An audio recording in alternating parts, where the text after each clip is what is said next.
سيئات أعمالنا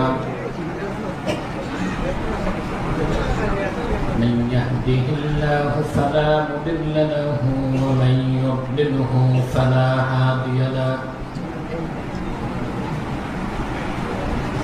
ونشهد أن لا إله إلا الله وحده لا شريك له ونشهد أن محمدا عبده ورسوله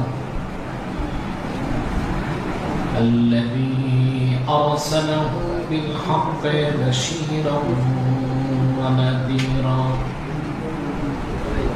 وداعيا إلى الله بإذنه وسراجا منيرا فقد قال الله تعالى في كلامه المجيد والفرقان الحميد أعوذ بالله من الشيطان الرجيم بسم الله الرحمن الرحيم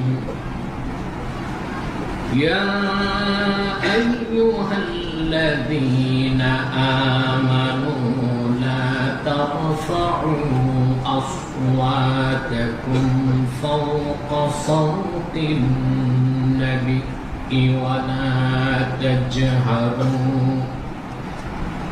ولا تجهروا له بالقول كجهر بعضكم لبعض أن تحبط أعمالكم وأنتم لا تشعرون صدق الله العظيم وصدق رسوله النبي الكريم ونحن على ذلك من الشاهدين والشاكرين والحمد لله رب العالمين إن الله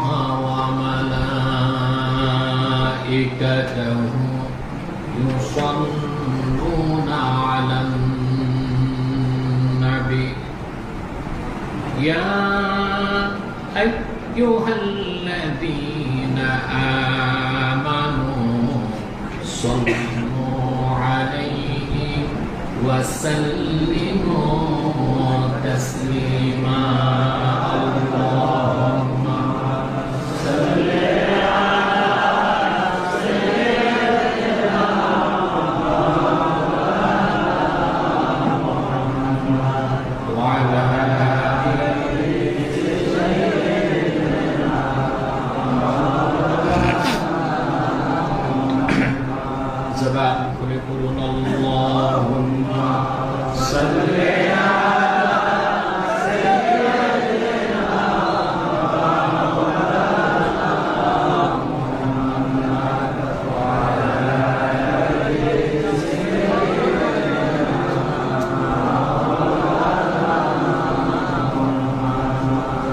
जहाँ रोज़े पाके खैरुल वरा है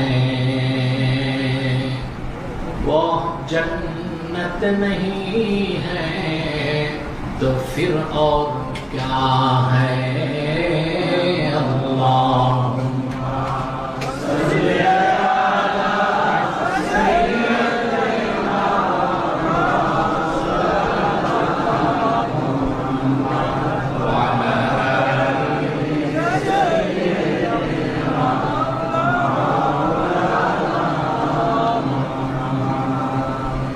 मेरा दिल तड़प रहा है, मेरा जल रहा है सीना, ये दवा वही मिलेगी मुझे ले चलो मदीना अल्लाहुम्मा सल्ली अला सय्यिदिना मौलाना मुहम्मद व अला आलि सय्यिदिना मौलाना मुहम्मद।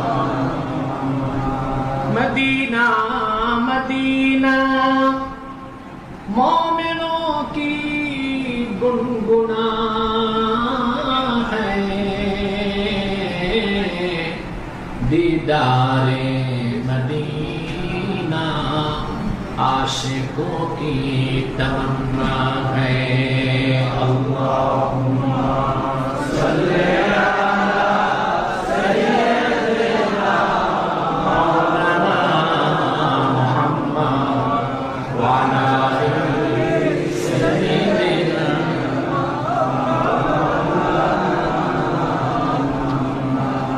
मुहम्मदुन रसूलुल्लाह सल्लल्लाहु अलैहि वसल्लम खतमल्लाहु बिहिन नबुव्वा व हकमन ला नबिय्य बअदहु बलगल उला बिकमालिही कशफत तुजा बिजमालिही हसनत जमीअ खसालिही सल्लु अलैहि व आलिहि। প্রিয় ভাই ও বন্ধুগণ, আমরা কিছু সময় আল্লাহ তাআলার জিকির করে আল্লাহ তাআলার সাথে একটি সম্পর্ক করে নেই। হৃদয়ের সবটুকু আবেগ, উচ্ছ্বাস, ভালোবাসা সবটাকে উজাড় করে সমবেত কণ্ঠে আমরা আল্লাহ তাআলার নাম স্মরণ করি, মহব্বতে পড়ি।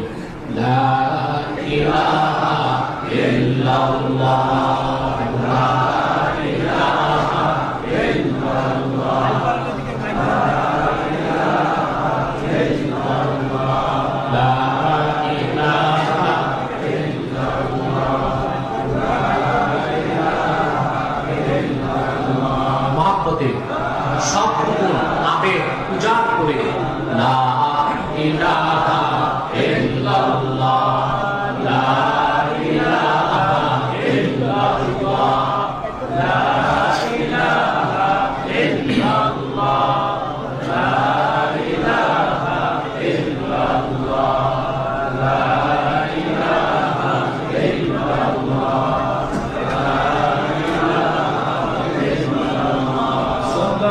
সুবহানাল্লাহ আলহামদুলিল্লাহ লা ইলাহা ইল্লাল্লাহ। সুবহানাল্লাহ আলহামদুলিল্লাহ লা ইলাহা ইল্লাল্লাহ। আল্লাহ আল্লাহ বলো বন্দে আল্লাহ আল্লাহ বলো, আল্লাহ আল্লাহ বলো বন্দে আল্লাহ আল্লাহ বলো। জিকির আল্লাহ করতে हुए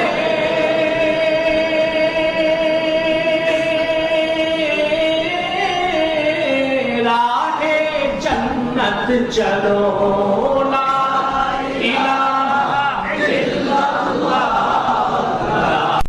इलाहा इल्लल्लाह। सुबहानल्लाह अल्हम्दुलिल्लाह ला इलाहा इल्लल्लाह। सुबहानल्लाह अल्हम्दुलिल्लाह ला इलाहा इल्लल्लाह।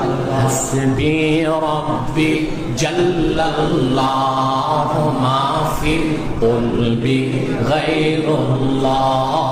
नूर मुहम्मद सल्लल्लाहु अलैहि वसल्लम। हस्बी रब्बी जल्लल्लाह मा फी क़ल्बी गैरुल्लाह। नूर मुहम्मद सल्लल्लाहु अलैहि সুবহানাল্লাহ আলহামদুলিল্লাহ লা ইলাহা ইল্লাল্লাহ জিকিরে খুদা মে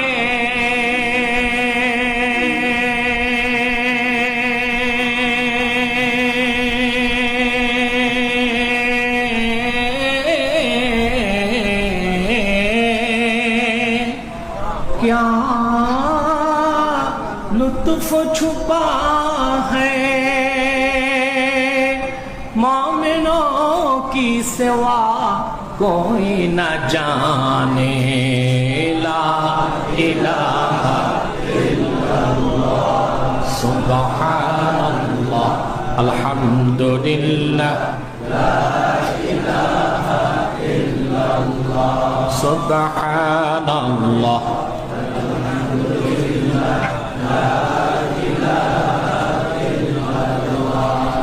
لا إله إلا الله محمد رسول الله صلى الله عليه وسلم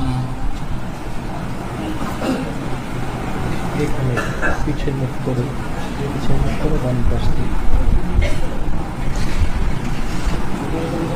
पवित्र ঈদ মিলাদুন নবী সাল্লাল্লাহু আলাইহি ওয়াসাল্লাম উপলক্ষে আয়োজিত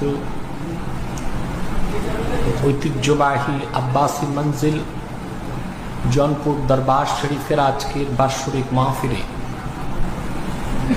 বাংলাদেশের বিভিন্ন প্রান্ত থেকে উপস্থিত ইমানদার দিনদার নেককার মুসলমান ভাই ও বন্ধুগণ সকলকে অন্তরের অন্তঃস্থল থেকে জ্ঞাপন করছি মোবারক সবটুকুন শুকরিয়া আল্লাহ সুবহানাহু ওয়া তাআলার জন্য যিনি আজকে বিশ্বব্যাপী করোনা মহামারীতে বিধ্বস্ত যখন সারা পৃথিবী বিশ্ব মানবতা পৃথিবীর ইতিহাসে সবচেয়ে সংকটময় মুহূর্ত পার করছে যে সময় ঠিক এ সময়ে অনেকটাই অকল্পনীয় এবং চিন্তার ঊর্ধ্বে ছিল আজকের মাহফিল শুধুমাত্র আমার নূর নবী মুহাম্মদ সাল্লাল্লাহু আলাইহি ওয়াসাল্লামের নূরময় কদমের জুতা মুবারকের সদকায় এই মাহফিলকে আল্লাহ পাক কবুল করেছেন মঞ্জুর করেছেন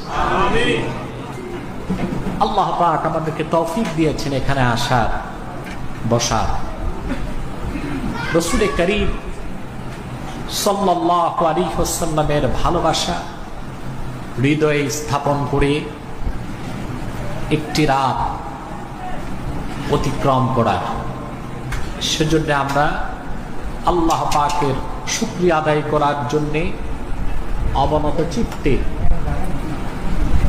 হৃদয় নিংড়ানো ভালোবাসা উজাড় করে ছোট বড় সকলে সমবেত কণ্ঠে একবার বলি আলহামদুলিল্লাহ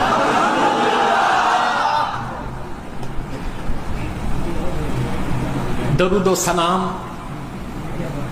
আল্লাহর সৃষ্টির প্রধান আকর্ষণ বিশ্ব সভার সভাপতি নবিকুল সম্রাট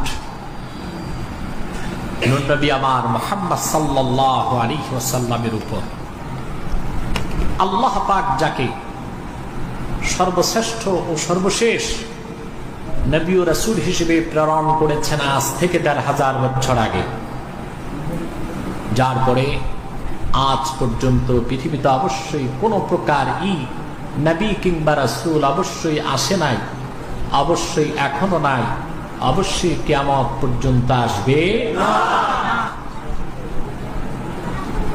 সম্মানিত ভাই বন্ধুগণ, আপনারা সেই দুপুর থেকে বক্তব্য শুনে আসছেন, ঠিক কিনা? কোরআন সুন্নাহ ভিত্তিক সহিহ আকীদার মানদণ্ডে যে কথাগুলো আমরা শুনেছি তা যেন ফুটন্ত গোলাপের সুবাস নিয়েছি, ঠিক কিনা? প্রতিটি সহিহ কথা আল্লাহ পাক যেন আমাদের জেহেন নাশিন করে দেন। আর ইচ্ছা বা অনিচ্ছায় যদি কোনো ভুল কথা, অসংলগ্ন কথা বেরিয়ে থাকে, আল্লাহ পাক যেন মেহেরবানি করে স্মৃতির পাতা থেকে তা মুছে দেন। বলুন আল্লাহুম্মা আমিন। প্রিয় ভাই বন্ধুগণ, আমি আজকে আপনাদের সামনে সূরাতুল হুজুরাত থেকে দ্বিতীয় আয়াতটি তেলাওয়াত করেছি। বলুন তো নাম, সূরাতুল হুজুরাত। যেই সূরাটি সূচনাই করলেন আল্লাহ পাক তার হাবিবের রাফআত, আজমাত, বড়ত্ব, মহত্ব, শ্রেষ্ঠত্বের কথা দিয়ে বলেন সুবহানাল্লাহ। যে সূরাতে আল্লাহ পাক তার হাবিবের মহত্বের কথা বলেছেন, বড়ত্বের কথা বলেছেন, তার হাবিবের শ্রেষ্ঠত্বের কথা বলেছেন, তার হাবিবের আজমত, রাফআত, বুলন্দি আল্লাহ পাক কুদরতের জবানে বয়ান করেছে। সুবহানাল্লাহ, সুবহানাল্লাহি বিহামদিহি। আজকে এই আয়াতকে কেন্দ্র করে অনিবার্য কারণে আমাদের সামনে তিনটি বিষয় আসতেছে। কয়টি বিষয়? আজমাতে রাসূল, মুহাব্বতে রাসূল, সুন্নতে রাসূল সাল্লাল্লাহু আলাইহি ওয়াসাল্লাম। কয়টি বিষয়? বলুন তো ভাই সব। আজমাতে রাসূল, মুহাব্বতে রাসূল, সুন্নতে রাসূল। সুবহানাল্লাহ। এই তিনটি কনসেপ্ট যার মধ্যে থাকবে সেই আশেকে রাসূল। আমাদের দেশে সবকিছুতে ভেজাল ঢুকেছে, সুন্নিদের মধ্যে ভেজাল ঢুকেছে। আর এটা হলো বর্তমানে এই খাঁটি সুন্নি, খাঁটি ওহাবি, আর ফরমালিন যুক্ত সুন্নি মানি বেদাতি। এটা এখন বাংলাদেশে কিছুদিন ছিল টক অফ দ্য কান্ট্রি। মিডিয়াতে শুধু দেখেছেন এই ওই যে আমার ছাত্ররা সুন্দর বলে মাজার পূজারি, কবর পূজারি, খাট পূজারি। এরা ভীষণ গালিগালাজ করেছে আমাদেরকে। আমি এসব বেদাতীদের জবাব দিয়ে সময় অপচয় করাকে বৃথা মনে করেছি। তারা প্রতিদিন রাত অমার্জিত, অসংলগ্ন, অশালীন, ভদ্রতা বহির্ভূত শব্দ প্রয়োগ করে আমাদের বলল, আমরা সেটাকে পাত্তা দিই নাই। কেন? আমরা জানি আমাদের পক্ষে তারা বলল যেমন লাভ নাই, বিপক্ষে বলল কোনো লাভ নাই।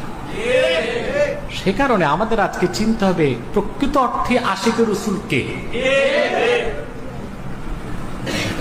তিনটি জিনিস, আজমতে রাসূল, মুহাব্বতে রাসূল, সুন্নতে রাসূল।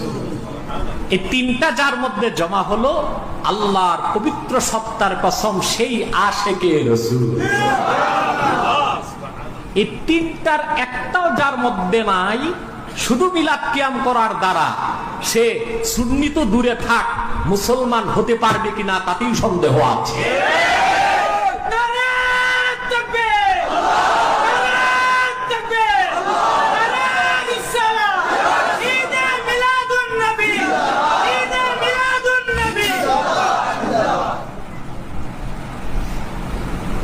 প্রিয় ভাই ও বন্ধুগণ, এই তিনটি বিষয় আমরা খুব সংক্ষেপে আলোচনা করব, কারণ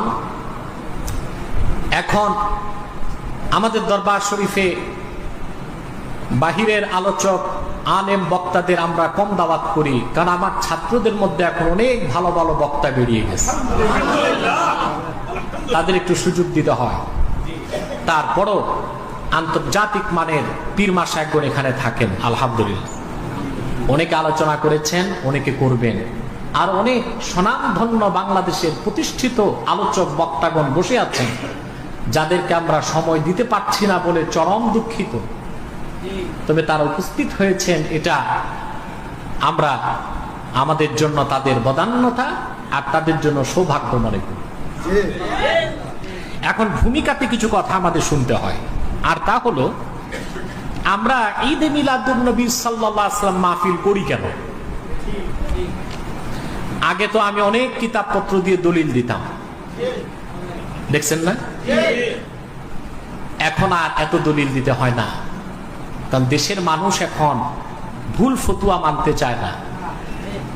তারা এখন জানে ঈদে মিলাদুন নবীর মাহফিল, এই আমলটি কোরআন সুন্নাহ নির্ভর একটি ভালো আমল, একটি উত্তম আমল। আপনারা জানেন প্রায় 3 বছর যাবত সৌদি আরবে আরব সরকার রাষ্ট্রীয়ভাবে ঈদে মিলাদুন নবী পালন করে। ওখানে যে সকল মহান আলেম ইমাম আছেন, আমার দেশে যারা মিলাদুন নবীর বিরোধিতা করেন, আরবের ওই সব আলেমের জুতা বহনের যোগ্যতাও এখনো তাদের হয় না। এই মৌলবীদের অবস্থা হলো জিব্বা যতটুক, ফতুয়া তার চেয়ে লম্বা, ঠিক না? জিব্বা যতটুক, ফতুয়া তার চেয়ে লম্বা। আমরা কেন করি মিলাদুন নবী মাহফিল? প্রশ্ন আসে না? প্রথম কথা, মিলাদুন নবী এটা অস্বীকারের কোনো সুযোগ নেই। রাসূল করিম সাল্লাল্লাহু আলাইহি ওয়াসাল্লামের মিলাদের অস্বীকারীকে আমরা কাফের মনে করি, ঠিক রাসূলুল্লাহর সিরাতের অস্বীকারীকে আমরা কাফের মনে করি। খুব বেশি বিপত্তি করছেন তারা ঈদ শব্দ নিয়ে, যে এই ঈদ কোন ঈদ। আমার কাছে আমার কিছু ভক্ত পাশের এলাকা থেকে 2 দিন আগে এসেছেন। নারায়ণগঞ্জের কোনো কিছু মৌলবী সাহেব ব্যানার ছেড়েছে, এই ব্যানার গুলো লিখে লিখে বিভিন্ন জায়গায় দেয়ালে টাঙ্গাচ্ছেন যে এই ঈদ কোন ঈদ। ঈদ তো 2টা, আর কোন ঈদ তারা খুঁজে পায়নি।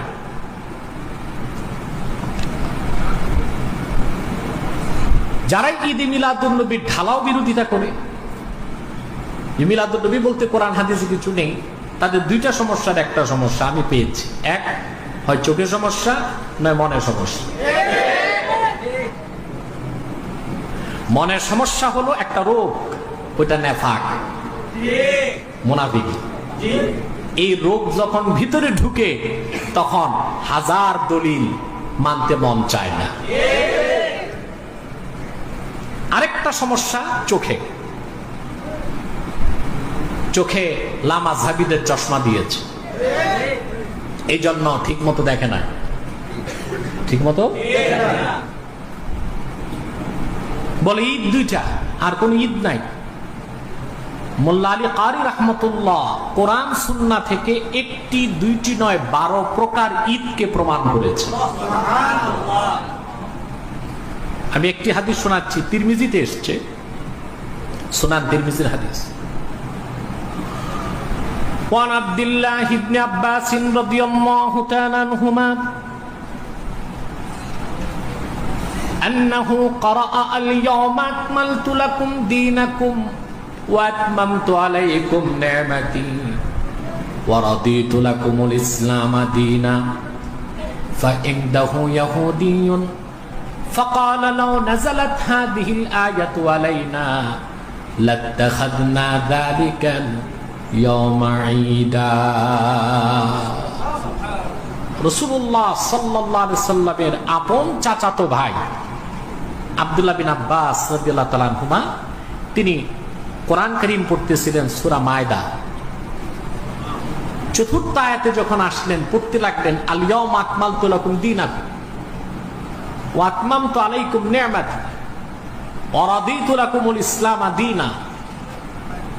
আপনার তো এই আয়াতের অর্থ বুঝেন নাই, এই জন্য সুবহানাল্লাহ বলতে পারলেন না। কথাটি অপ্রিয় হলেও সত্য। ১৫০০ বছর আগের আরবের ইহুদিরা আমাদের চেয়ে অনেক বেশি কোরআন বুঝত, ঠিক কিনা? কোরআন যে সত্য তাও জানত। মুহাম্মদ সাল্লাল্লাহু আলাইহি ওয়াসাল্লাম আল্লাহর প্রেরিত সর্বশ্রেষ্ঠ সর্বশেষ নবী ও রাসূল তাও জানত। সমস্যা ছিল গ্রহণ করত না। আব্দুল্লাহ বিন আব্বাস রাদিয়াল্লাহু তাআলা আনহুমা এই আয়াত পড়লেন, আর ওনার সামনে বসা এক ইহুদি বসার থেকে দাঁড়িয়ে গেল। তিরমিজিতে ইহুদির নামটা আসে নাই, বুখারীতে হাদিসটি আছে সেখানেও নামটা আসে নাই, কিন্তু ইমাম আহমদ বিন হাম্বল তার মুসনাদে নামটি উল্লেখ করেছেন। লোকটি ছিল কাবুল আহবার, ইহুদি ধর্মের সবচেয়ে বড় আলেম এবং পণ্ডিত। পরে হযরত ওমরের যুগে লোকটি মুসলমান হয়েছে এবং মুসলিম জগতের শ্রেষ্ঠ মুফাসসিরদের একজনে পরিণত হয়ে গেছে। কাবুল আহবার বসাতে দাঁড়ায় গেছে। কাবুল আহবার ডাক দিয়ে বললেন, ইবনে আব্বাস, লাউ নাযালাত হাযিহিল আয়াতু আলাইনা লাত্তাখাযনা যালিকাল ইয়াওমা ঈদা। যদি এরকম একটি আয়াত আমাদের নবী মুসার উপর তাওরাতে নাজিল হতো, আয়াত নাজিলের দিনটিকে আমরা ঈদের দিন বানিয়ে ফেলতাম। আব্দুল্লাহ বিন আব্বাস তখন জবাব কি দিচ্ছেন যে ভাই, আমাদের তো ঈদ দুইটা, ঈদুল ফিতর, ঈদুল আজহা, বানানোর তো সুযোগ নাই। এই জবাব দিচ্ছেন না? জবাব তিরমিজির হাদিসের বাকি অংশে এসেছে। তিনি বললেন, ক্বালা ওয়াল্লাহি ইন্নাহা নাযালাত আলা রাসূলিল্লাহি সাল্লাল্লাহু আলাইহি ওয়াসাল্লাম ফি ইয়াউমি ঈদাইন। কাবার মালিক আল্লাহর কসম রে ইহুদি, এই আয়াত নূর নবী মুহাম্মদ সাল্লাল্লাহু আলাইহি ওয়াসাল্লামের উপর নাজিল হয়েছে এমন একদিন যেই দিন ডবল ঈদ হয়েছে। ফি ইয়াউমি আরাফা ওয়া ইয়াউমি জুমআহ, দিনটি ছিল আরাফার দিন, দিনটি ছিল জুমার দিন। তাহলে আব্দুল্লাহ বিন আব্বাস যিনি রাইসুল মুফাসসিরিন, সুবহানাল্লাহ, পৃথিবী নয় গোটা সৃষ্টি জগতের শ্রেষ্ঠ মুফাসসির, রাইসুল মুফাসসিরিন আব্দুল্লাহ বিন আব্বাস রাদিয়াল্লাহু তাআলা আনহু, নাবালেগ থাকতে 30 পারা কোরআনের পুরা ইলম আল্লাহ তার সিনায় মুসাজ্জাল করে দিয়েছেন নূর নবীর নূরের হাতের বরকতে। বুখারী, সহিহ বুখারী কিতাবুল ইলমের মধ্যে এসেছে একটি হাদিস। আব্দুল্লাহ বিন আব্বাস রাদিয়াল্লাহু তাআলা আনহুমা বলেন, আমি একদিন আল্লাহর রাসূলকে ওযুর পানি এনে দিলাম। ওযুর পানি পেয়ে রাসূলুল্লাহ এত খুশি হলেন, ফাদাম্মানি রাসূলুল্লাহ সাল্লাল্লাহু আলাইহি ওয়াসাল্লাম ফাকালা আল্লাহুম্মা আল্লিমহু তাওয়িল। নূর নবী আমাকে নূরময় বুকের সাথে জড়ালেন। অন্য বর্ণনায় আমার সিনায় একটা থাপ্পড় দিয়ে বললেন, আল্লাহ তুমি আমার এই ছোট্ট চাচাতো ভাই আব্দুল্লাহ বিন আব্বাসকে কোরআনের ইলম দান করে দাও।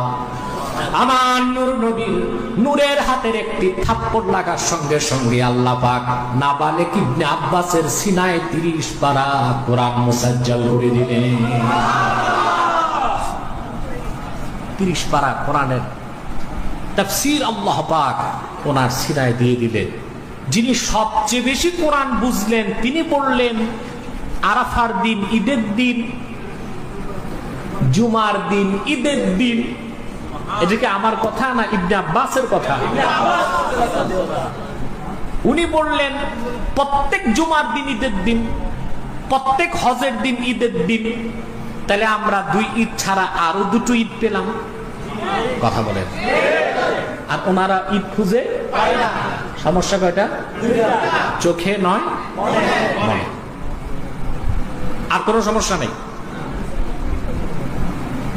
ঈদ কাকে বলে?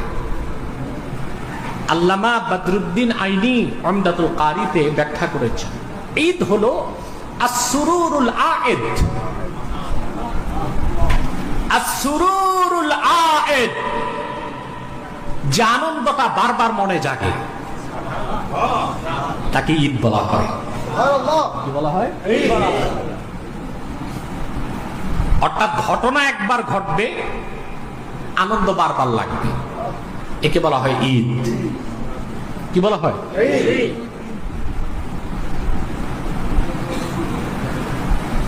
প্রিয় ভাইরা আমার, তাহলে ঈদ মিলাদুন নবী কি? আল্লাহর আখিরি নবী, নবী কুল সম্রাট মুহাম্মদ সাল্লাল্লাহু আলাইহি ওয়াসাল্লাম আজ থেকে ১৫০০ বছর আগে রবিউল আউয়ালের ১২ তারিখ সুবহে সাদেকের সময় মক্কা মুকাররমায় আম্মা জান হযরতে আমিনার ঘরে তাশরিফ নিয়ে এসেছেন যে রাতে। হাদিসের ভাষায় সে রাতকে বলা হয় লাইলাতু মাউলিদিল মুস্তাফা। সেজন্য প্রতি বছর রবিউল আউয়াল মাসের আগমন ঘটলে মুমিনের হৃদয়ে ১৫০০ বছর আগে সে শুভ মুহূর্তের কথা মনে জাগলে প্রতিটি মুমিনের হৃদয়ে আনন্দের ঢেউ বয়ে যায়। সেই আনন্দের প্রকাশ করার জন্যে মুমিন যদি শরীয়তের বাউন্ডারির মধ্যে থেকে ইবাদত বন্দেগী করে, রোজা রাখে, নফল নামাজ পড়ে, সিরাতুন নবী নামে কিংবা মিলাদুন নবী নামে মাহফিল করে, ইসলামী সঙ্গীত সন্ধ্যা করে, হামদ পড়ে, নাত পড়ে, জিকির ফিকির করে, দরুদ সালাম পড়ে, তাবাররুক বিতরণ করে, খাস মুনাজাত করে, তাকেই তো বলা হয় মাহফিলে ঈদ মিলাদুন নবী।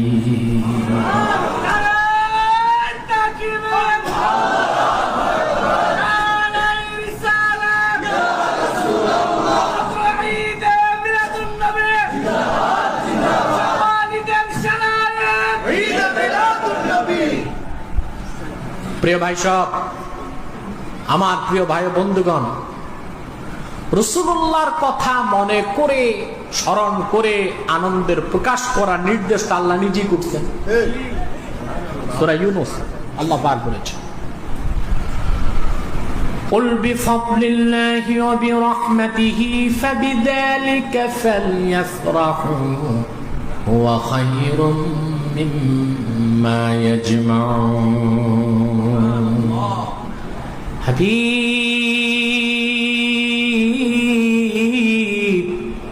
মুহাম্মদ সাল্লাল্লাহু আলাইহি ওয়াসাল্লাম, আপনি বলে দিন, আল্লাহর ফজল আর আল্লাহর রহমতকে স্মরণ করে মুমিনগণ যেন আনন্দ করে।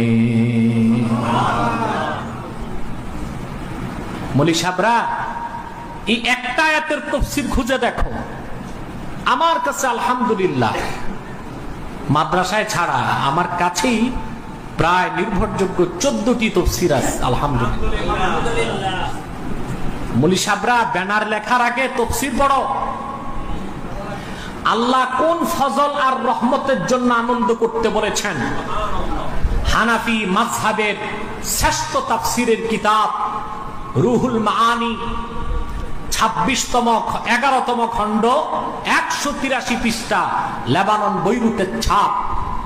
এই আয়াতের তাফসীরে মাহমুদ আলুসি লিখেছেন, আন ইবনে আব্বাস রাদিয়াল্লাহু তাআলা আনহুমা আন্নাহু ক্বাল ইন্নাল ফাদলা আল কুরআন ওয়ার রাহমাতা মুহাম্মাদুন সাল্লাল্লাহু আলাইহি ওয়াসাল্লাম।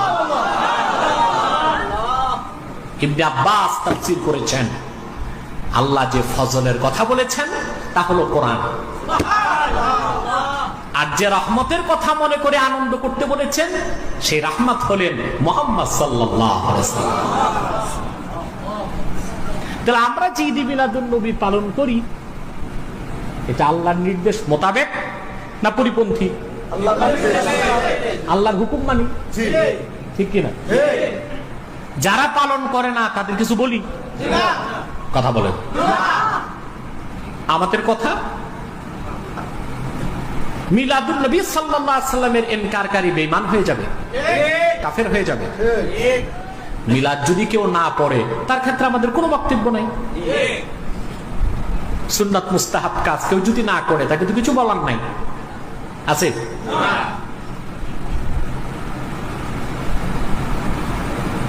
আমি বলবো ভালো করে নিজেদের কিতাবগুলো পড়ুন।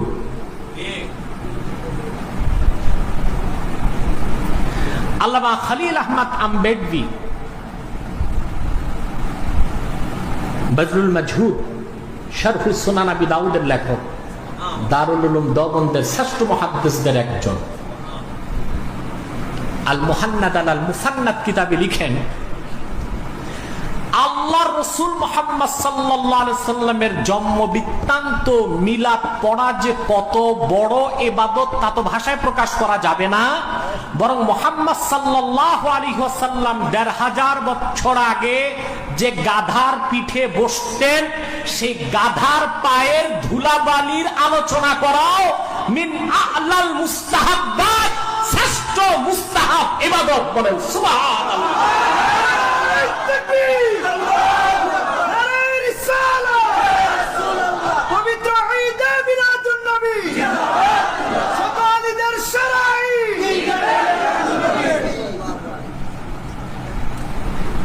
আপনারা বড় আলেমরা এগুলো বলে না যে ঈদ কোন ঈদ, মিলাদুন নবী কোথায় পেয়েছো, এগুলো বলে কিছু খালি কলস আছে না,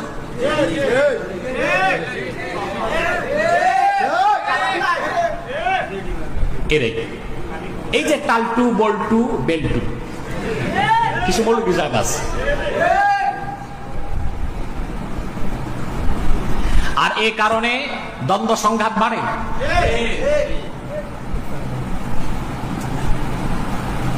মুসলমান এই দ্বন্দ্ব সংঘাতের দিকে যাবেন না। মাসলাক আমারটা আমার কাছে থাক, আপনারটা আপনার কাছে থাক। আমারটা গুতাগুতি আপনি করবেন, আপনারটা আমি করব, তাহলে দিনের স্বার্থ নষ্ট হবে। দিনের স্বার্থে আমরা সব এক হয়ে যাব।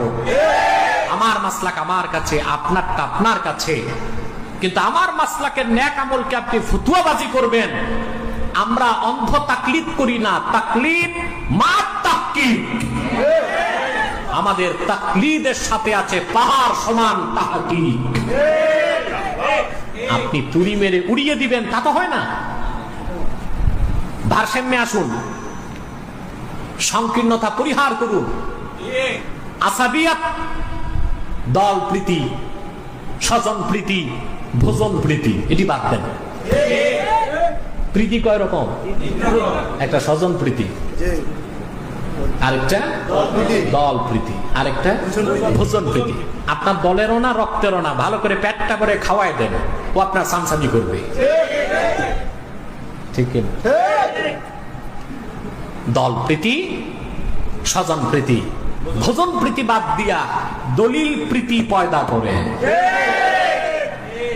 কি প্রীতি? তারপর আমি বলবো, কোন ভাই ও বন্ধু যদি মিলাদ কিয়াম, মিলাদুন নবী সাল্লাল্লাহু আলাইহি সাল্লাম এই বিষয়গুলো বুঝতে চান, বহু বাহাস করেছি আলহামদুলিল্লাহ। আমার বয়স যত তার অর্ধেকের বেশি বয়স গণলে হবে বাহাসে বাহাসে গেছে আলহামদুলিল্লাহ। কোথাও বাহাসে যে পেয়েছি নূর নবী সাল্লাল্লাহু আলাইহি সাল্লামের জুতা মোবারকের সদকায় জিতেছি।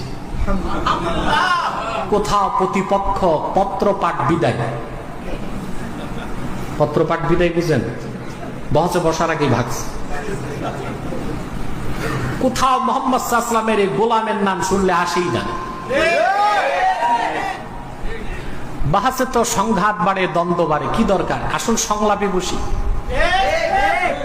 হ্যাঁ, আপনার কাছে আমাকে দাওয়াত করেন না, আমার কাছে আসেন। পুলিশ দরকার নাই, ম্যাজিস্ট্রেট দরকার নাই, বিচারক দরকার নাই, বিবেক তো আছে, ঠিক কিনা?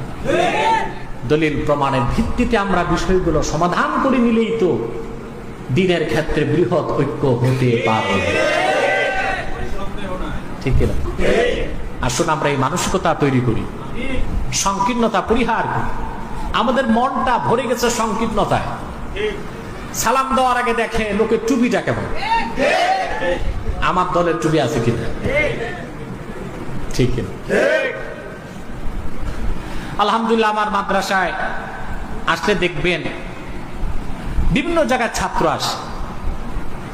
আমরা কোনো খুচরা ছাত্র নেই না। অন্য মাদ্রাসায় পড়ে আসছে কাফিয়া পর্যন্ত, সরহে জামি পর্যন্ত তারা আসে, দাখিল পাস, আলেম পাস, ফাজেল পাস করে আসে। এমন ছাত্র আছে যারা অনার্স মাস্টার্স করে এসেছে, আলেম হচ্ছে।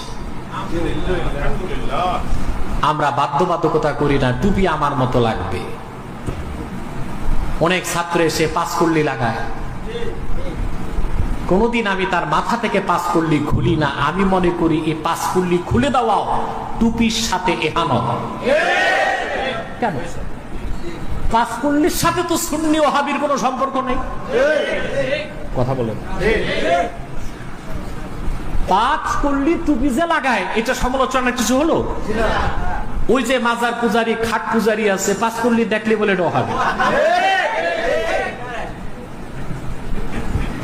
তা আমি বলবো, তুমি যে মাজার পূজা, খাট পূজা করো, তুম না ইহাবি না উহাবি।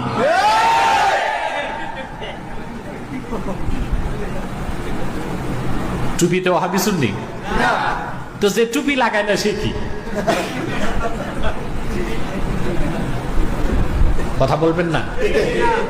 যার টুপি দেয় সে কি? পাসপোর্টে যে লাগাইলো, টুপি তো লাগাইছে। রাসূলুল্লাহর সুন্নতের মহব্বতি তো লাগাইছে। আসল কথা বললে তো খেতেই যাবেন। শুধু টুপি পরা সুন্নতে রাসূল নয়, সুন্নতে সাহাবা। রাসূলুল্লাহ সাল্লাল্লাহু আলাইহি ওয়াসাল্লাম টুপি পরতেন পাগড়ির সাথে। যাক, অধিকার যাই না, এমনি এই খাট পূজারীরা আমার ওয়াহাবি বলতেছে।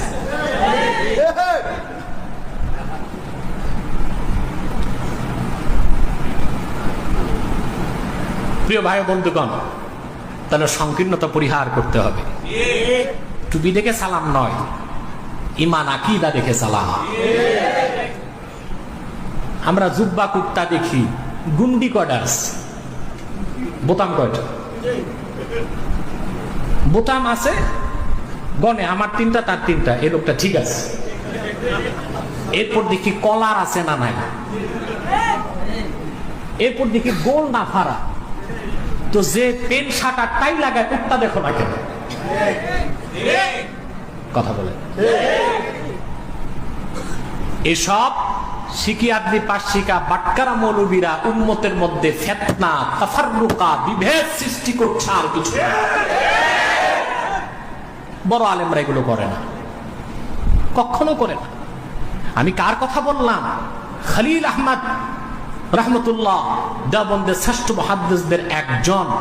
তিনি তার কিতাবে লিখেছেন, আরে রাসূলুল্লাহর মিলাদ পড়ার চেয়ে তো সওয়াবের কাজই নাই, বরং রাসূলুল্লাহ সাল্লাল্লাহু আলাইহি ওয়াসাল্লাম ১৫০০ বছর আগে যে গাধার পিঠে বসেছেন, সেই গাধার পায়ের ধুলাবালির আলোচনাও মিন আ'লাল মুস্তাহাব্বাত, অতি উত্তম শ্রেষ্ঠ মুস্তাহাব ইবাদতের অন্তর্ভুক্ত। কারণ রাসূলুল্লাহ যে গাধা ব্যবহার করেছেন সেটাও হাদিসে এসেছে। আর হাদিস মানে ওয়াহি, কোরআন হলো ওয়াহি, হাদিসও ওয়াহি। কোরআন হলো মাতলু, হাদিস গায়রে মাতলু। হাদিসের প্রতি শব্দে 10টি করে নাকি আল্লাহ দান করেন। সেই জন্য মিলাদুন নবী পড়লে মিলাদুন নবীর মাহফিল সওয়াবের কাজ, নেক কাজ, উত্তম কাজ, ইবাদত, এতে কোনো মুসলমানের সন্দেহ থাকতে পারে না।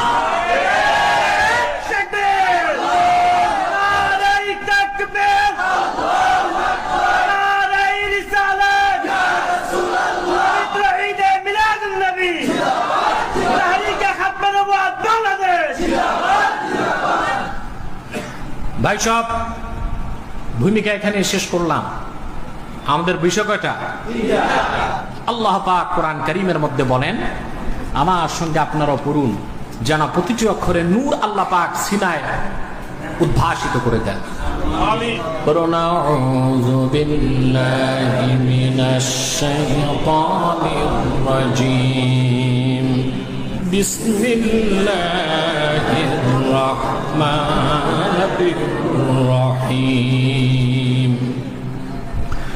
يا أيها الذين آمنوا لا ترفعوا أصواتكم فوق صوت النبي ولا تجهروا له بالقول كجهر بعضكم لبعض أن تحبط أعمالكم وأنتم لا تشعرون আল্লাহ রাব্বুল আলামিন বলেন, মুমিনগণ, বিশ্বাসীগণ, লা তারফাউ আসওয়াতাকুম ফাওকা সাউতিন নবী, মুমিনগণ, তোমরা আমার নবী মুহাম্মদ সাল্লাল্লাহু আলাইহি ওয়াসাল্লামের আওয়াজের উপর নিজেদের কণ্ঠকে উঁচু করো না। সুবহানাল্লাহ বলবেন না?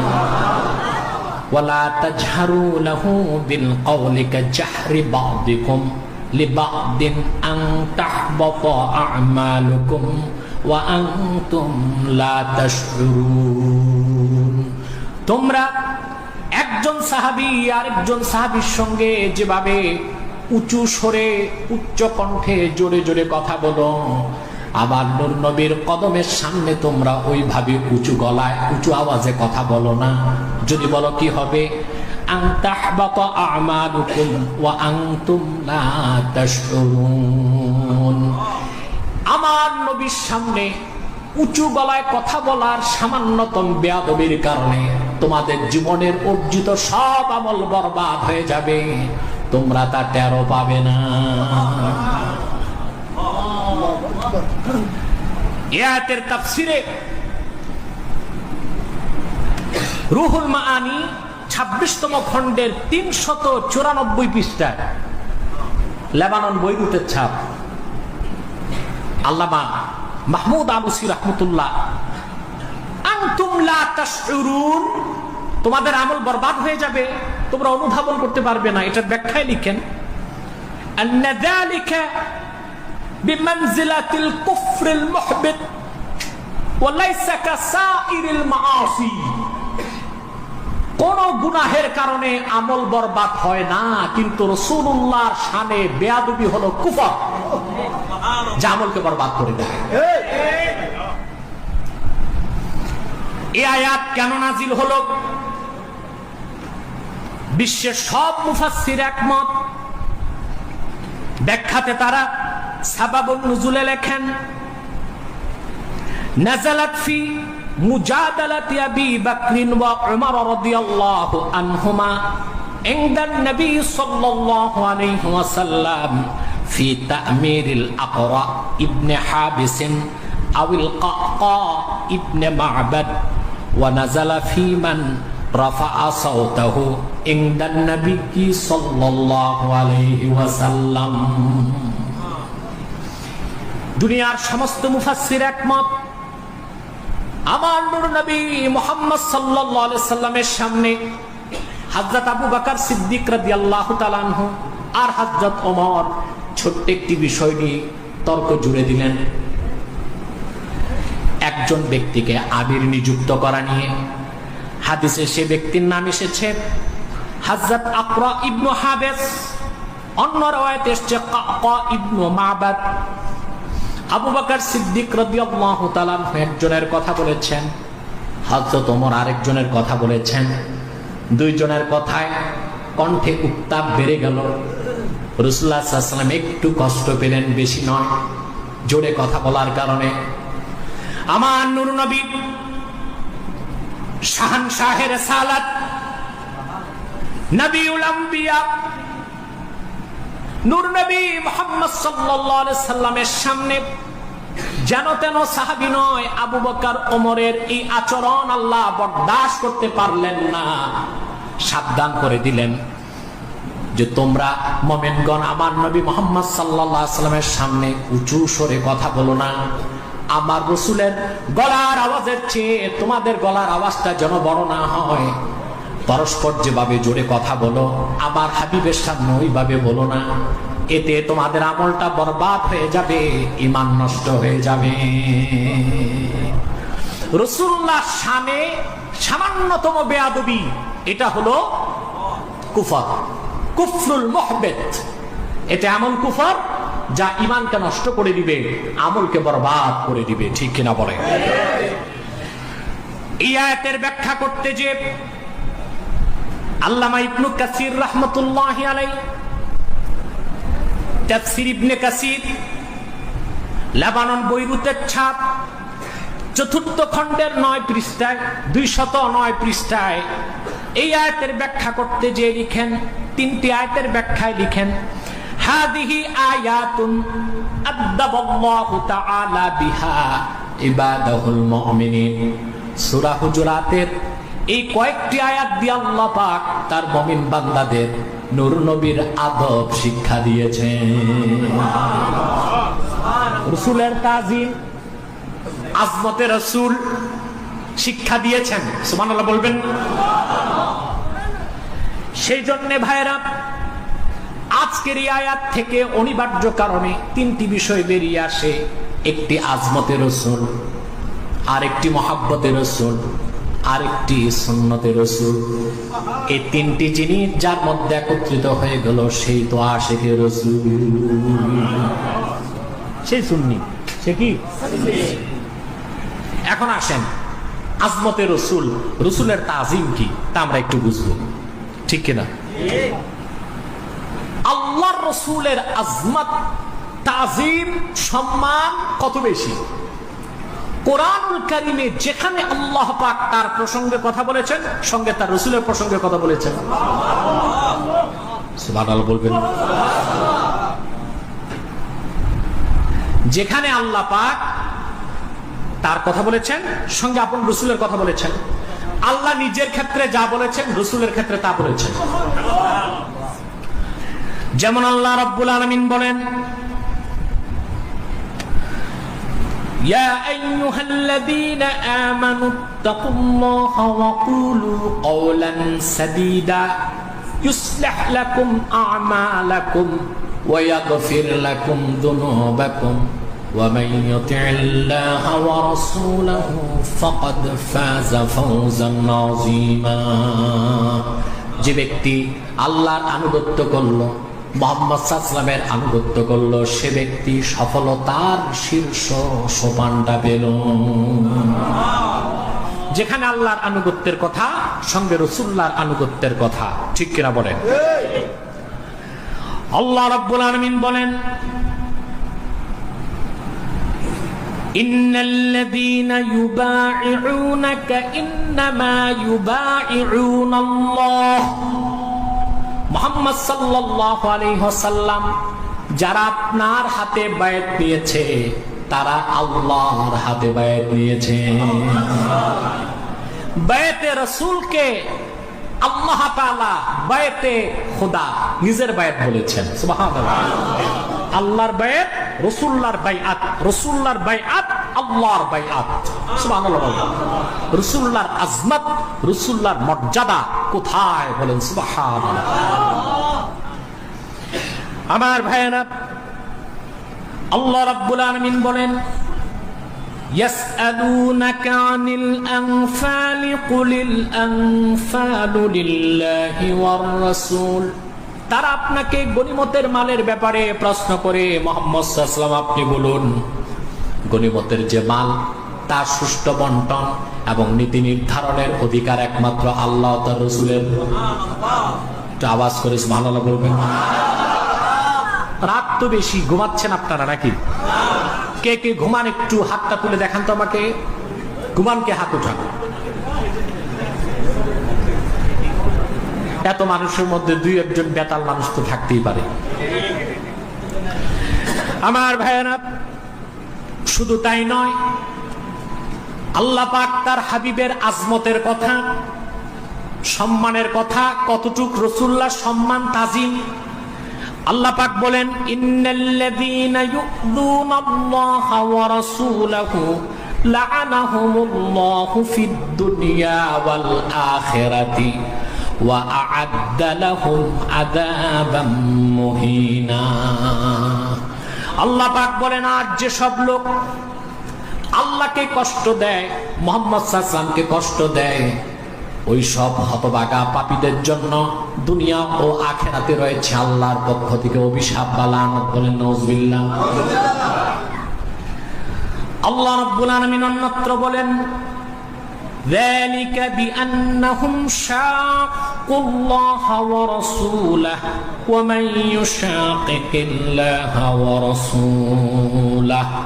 আল্লাহ পাক বলেন, আর ওই সব কাফেরের দল আল্লাহকে কষ্ট দেয়, রসুলকে কষ্ট দেয়, আর আল্লাহ রসুলকে যারা কষ্ট দেয় তাদের জন্য রয়েছে জাহান্নাম অবধারিত। কোরআন কারীমে যেখানে আল্লাহ পাক তার আনুগত্যের কথা বলেছেন, সেখানে আল্লাহ তার হাবিবের আনুগত্যের কথা বলেছেন। যেখানে আল্লাহ পাক নিজের ইতাআতের কথা বলেছেন, সঙ্গে রসুলের ইতাআতের কথা বলেছেন, শুধু তাই না, আল্লাহ পাক কোরআন কারীমে 30তম পারায় সূরাতুল ইনশিরাহে বলেন, ওয়া রাফা'না লাকা যিকরাক।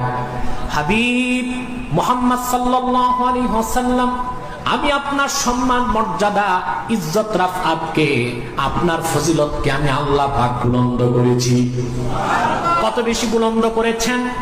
এই আয়াতের তাফসীরে সুনান নাসাই, সুনান তিরমিজি, সিয়াহ সিত্তার প্রসিদ্ধ কিতাব সহ সব তাফসীরে এসেছে।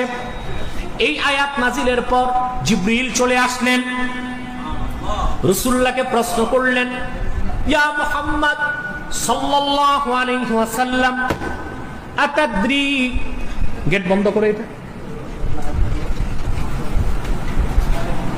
ইয়া মুহাম্মদ সাল্লাল্লাহু আলাইহি ওয়াসাল্লাম, আতাদরি কাইফা রাফা আল্লাহু যিকরাক। হাবিব,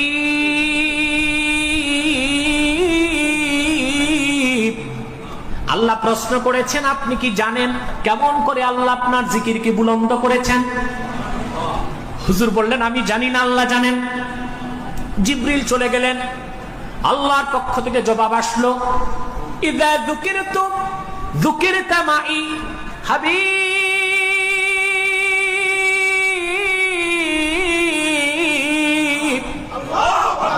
কি ধুলোকে ভুলোকে, আকাশে জমিনে, জলে আর স্থলে, কি লৌহ কলমে, কি আরশে আজিমে, কি জান্নাতের প্রতিটি গাছের ডালে ডালে, পাতায় পাতায়, যেখানে আমার নাম সেখানে আপনি মুহাম্মাদের নাম। যখনই আমি আল্লাহর নাম উচ্চারিত হয়, সঙ্গে আপনি মুহাম্মাদের নাম উচ্চারিত হয়। নামাজে, হজে, তাশাহুদে, খুতবাতে, নিকাহে, জানাজাতে, আকিকাতে, কোরবানিতে, পৃথিবীতে আসার পরে, জানাজার সময়, দাফনের সময়, সব জায়গায় আমার নামের সঙ্গে আপনার নাম। যেখানে আমার নামের স্লোগান, সেখানে আপনি রাসূলের নামের স্লোগান। যেখানে আমার নামের উচ্চারণ, সেখানে আপনার নামের উচ্চারণ। সুবহানাল্লাহ বলবেন। দুলক বুলক ছাড়িয়ে, সাত আকাশ পাড়িয়ে, সিদরাতুল মুনতাহার উপরে ৭০,০০০ নূরের পর্দার উপর আমার আল্লাহ পাক আরশে আযমে নিজের নামের সঙ্গে মুহাম্মদ নাম লিখে দিয়েছেন।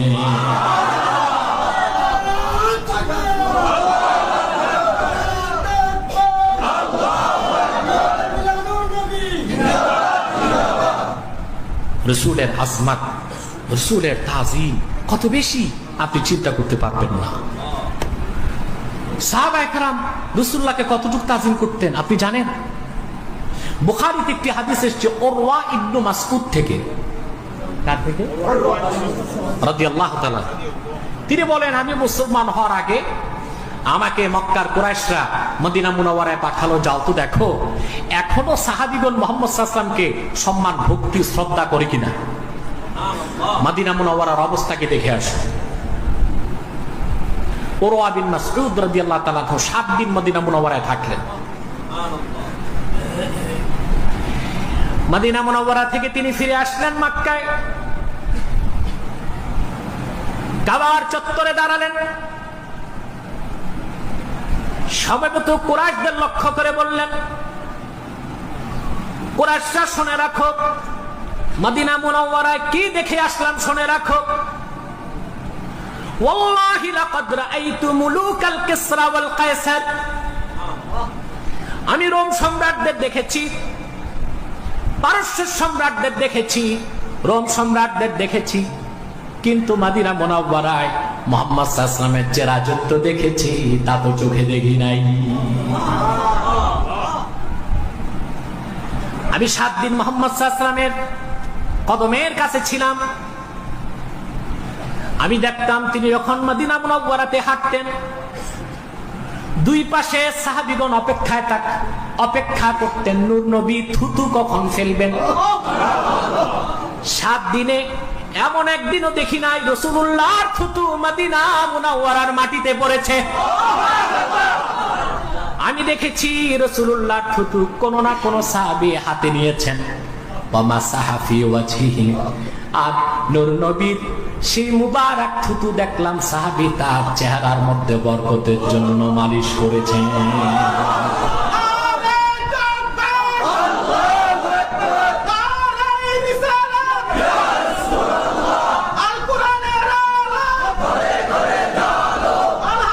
উরওয়া বিন মাসউদ বলেন আমি আরো দেখেছি রাসূলুল্লাহ যখন ওযু করতেন, ওযুর অবশিষ্ট পানি যা বেঁচে যেত সেই পানি বরকতের জন্য গ্রহণ করার জন্য সাহাবায়ে কেরাম একজন একজনের সাথে কেড়ে নেবার জন্য এমন কারাকারি করতেন। রাসূলুল্লাহর সেই পানি পাবার জন্য ওযুর পানি মনে হতো এখনই একটা যুদ্ধ লেগে যাবে। কি আজমত, রাসূলুল্লাহর কি তাজিম, রাসূলুল্লাহর কি আজমত সাহাবায়ে কেরাম অন্তরে রাখতেন। সুবহানাল্লাহ। রাসূলুল্লাহ খাদেম আনাস বিন মালিক রাদিয়াল্লাহু তাআলা আনহু, আল্লাহর হাবিব যখন মদিনা মুনাওয়ারাতে গেলেন, আনাস বিন মালিকের বয়স তখন মাত্র 10। তিনি বলেছেন খাদিমতুন নবিয়্য সাল্লাল্লাহু আলাইহি ওয়াসাল্লাম 10 সানাওয়াত, 10 বছর আমি নূর নবীর খেদমত করেছি। আমার মা রাসূলুল্লাহর কাছে নিয়ে গেলেন আমাকে, নূর নবীর কদমের সামনে আমি বসে গেলাম। আমার মা ডেকে বললেন ইয়া রাসূলুল্লাহ, আমার একমাত্র সন্তান আনাসকে আমি আপনার কদমে ওয়াকফ করে দিলাম। এই সন্তান আর আমার দরকার নেই, শুধু আমার সামনে তাকে একটু দোয়া করে দেন। বদরুদ্দিন আইনি উমদাতুল কারিতে হাদিস নকল করেছেন, রাসূলুল্লাহ আনাসের মাথায় হাত রেখে 4টা দোয়া করলেন। আল্লাহুম্মা বারিক ফি মালিহি ওয়া আওলাদিহি ওয়া আতিল উমরাহ ওয়াগফির যামবা। আল্লাহ আনাসের মালে বরকত দাও, তার আওলাদে বরকত দাও, তার হায়াত লম্বা করে দাও, তার জীবনের গুনাহ মাফ করে দাও।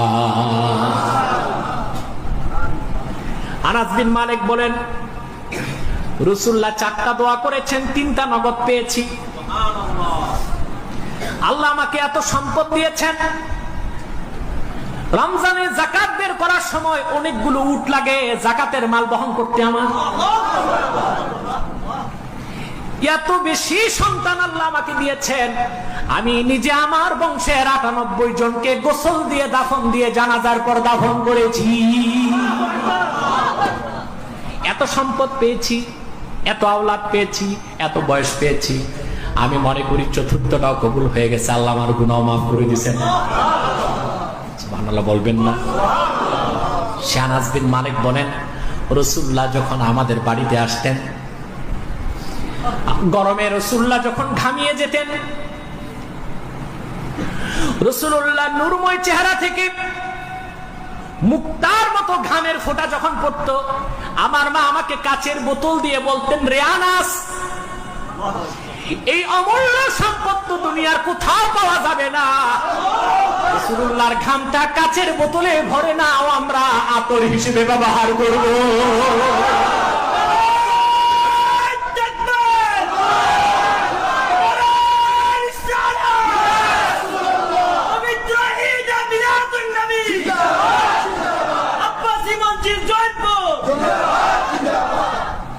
প্রিয় ভাই বন্ধুগণ, এই ছিল আজমতে রসুল। সুবহানাল্লাহ বলবেন। রাসূলুল্লাহর তাজিম সাহাবায়ে কেরামের অন্তরে ছিল। এই মানদণ্ডে বর্তমানে যারা এই কথিত লামাঝাবি আছে, এদেরকে তো আমার মুসলমান বলতে মন চায় না। আজকে এখানে আমার কুমিল্লা মহানগর কমিটি কাগজ নিয়ে এসেছে, এক ভণ্ড মৌলবী বলেছে ওই লামাঝাবি মিলাদ কিয়ামকে মদের সাথে তুলনা করে। এটা মুসলমান আছে না কাফের হয়ে গেছে? তার ইমানও গেছে, তার বউটাও তালাক হয়েছে। ঠিক না? অবাক হবেন, এই ভণ্ড লামাঝাবিরা তাদের একমাত্র কাজ হচ্ছে, এরাই তো খাঁটি ওহাবি, এরাই কি খাঁটি ওহাবি। কিন্তু আমরা না সুন্নি চিনলাম না ওহাবি চিনলাম, ঠিক কিনা? খাট পূজারি, মাজার পূজারি আর কবর পূজারীদেরকে সুন্নি মনে করলাম। এরা সুন্নি না। শিরক যার মধ্যে আছে সে নিকৃষ্ট মারদুদ। আগে তো মুসলমান হইতে হবে, তারপর সুন্নি হবেন, ওহাবি হবেন, বড় কথা। আমি তো বলছি এ না ওহাবি না ইহাবি, ই কুছ ভি নাই। আজকে তো সব কথা বলতে পারবো না। এদের আবার মৌলবি কিছু বের হইছে, বলে তাজিমি সাজদা শিরক না হারাম। এক মৌলবি বলছে। কিয়ামত তক এই মৌলবীদেরকে আমি সময় দিয়ে দিলাম, কোরআন হাদিসের কোথাও তাজিমি সাজদা বলতে কোনো সাজদা নাই। একটা সাজদা আছে, সাজদাতুত তাহিয়্যাহ। এটা পূর্বের শরীয়তে জায়েজ ছিল, রাসূলুল্লাহ শরীয়তে আল্লাহ হারাম করে দিয়েছেন, শিরক বানায় দিয়েছেন। একমাত্র সাজদা হবে আমার আল্লাহর জন্য। মৌলবী ফতোয়া আমদানি করছে, শিরক না হারাম। তার মানে হারাম খাওয়াটা ওদের কাছে খুব একটা খারাপ কাজ না। আপনারা কি পরিমাণ শুটকি খান আমি জানি না। যারা শুটকি খায় না, শুটকির আড়তে ওদের নিলে ওরা মনে করবে আমাদের ডাস্টবিনের মধ্যে বসায় রাখছে। কিন্তু যে শুটকি বিক্রি করে ও কাঁচা চাবায় খায়। এই সব খাট পূজারি, মাজার পূজারি, বেদাতি মৌলবীগুলো হারাম খাইতে খাইতে নাস্তিকের টাকা, কাফেরের টাকা, রামের টাকা, বামের টাকা, ভারতের গোয়েন্দা সংস্থা রয়ের টাকা, উগ্র হিন্দুবাদী ইসকনের টাকা খেয়ে হারামখোর মৌলবীগুলো বাংলাদেশে মাজার পূজা, কবর পূজা, পীর পূজা চালু করতে চায়। তাহরিকে খাতমে নবুয়ত বাংলাদেশ তা হতে দিবে না, দিবে না, দিবে না।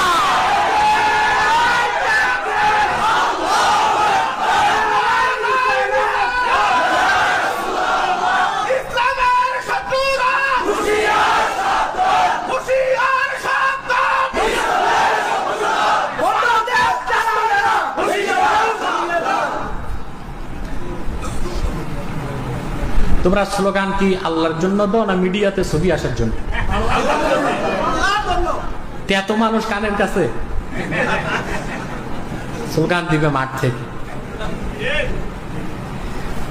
প্রিয় ভাই বন্ধুগণ, একটা সাজদা আল্লাহ জায়েজ রেখেছিলেন পূর্বের নবীদের যুগে, ওটা সাজদাতুত তাহিয়্যাহ। ওইটা আল্লাহ মানসুখ করে দিয়েছেন, রাসূলুল্লাহ শরীয়তে আল্লাহ দিয়েছেন তাহিয়্যাহ কি আসসালামু আলাইকুম।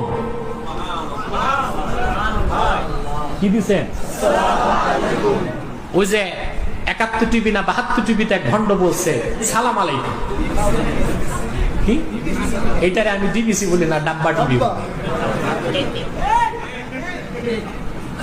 এরা বলছে সালাম আলাইকুম।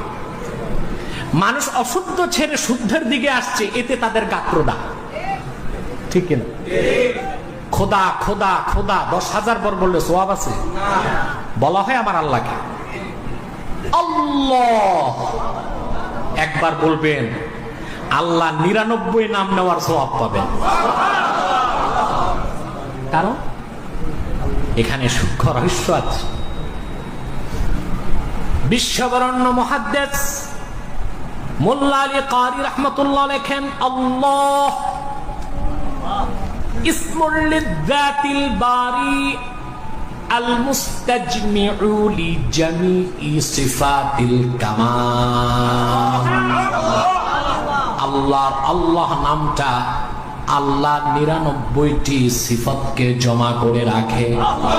আল্লাহ মহব্বতে বলেন আল্লাহ,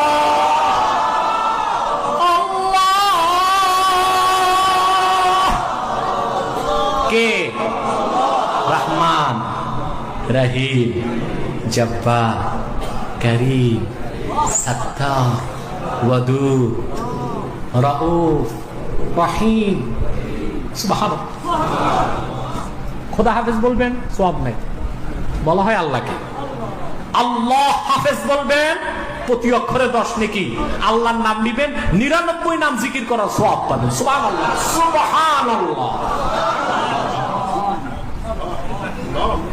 আর এই কথিত বুদ্ধিজীবী বলে খোদা হাফিজ বলতাম তাই তো ভালো ছিল।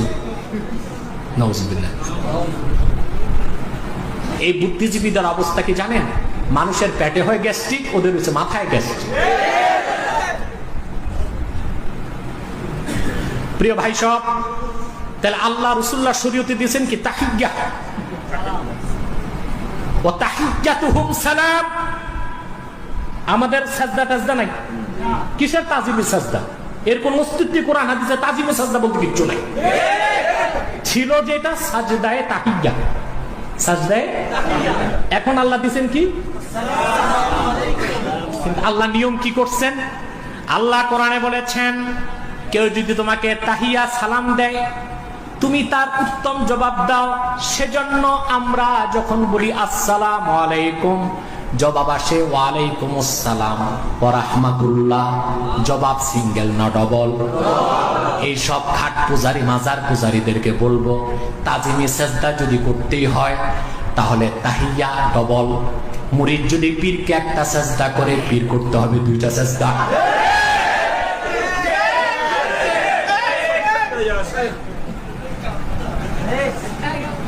পীর করবে কয়টা? 2টা। মুরিদ করবে 1টা, পীর করবে 2টা। আরে এতদিন আমার বলছো ওহাবি, এখন কি যেন বলে কালকে থেকে। আল্লাহ তাআলা ভালো জানে। এরা সুন্নি, এরা মুসলমানই হয়নি। বড় দুঃখজনক, এরা ওহাবিও হইতে পারে নাই। এদের নাম না ইহাবি না উহাবি, কুছ ভি নাই। এই ঘোড়ার ডিমের ভণ্ড পীর গুলো কি করে জানেন? এই ভণ্ড পীর গুলো আল্লাহ কোরআনে বলেছেন। আল্লাহ পাক বলেন, ইয়া আইয়ুহাল্লাযীনা আমানু ইন্না কাসীরাম মিনাল আহবারি ওয়ার রুহবান লা ইয়াকুলুনা আমওয়ালান নাসি বিল বাতিল ওয়া ইয়াসুদ্দুনা আন সাবিলিল্লাহ।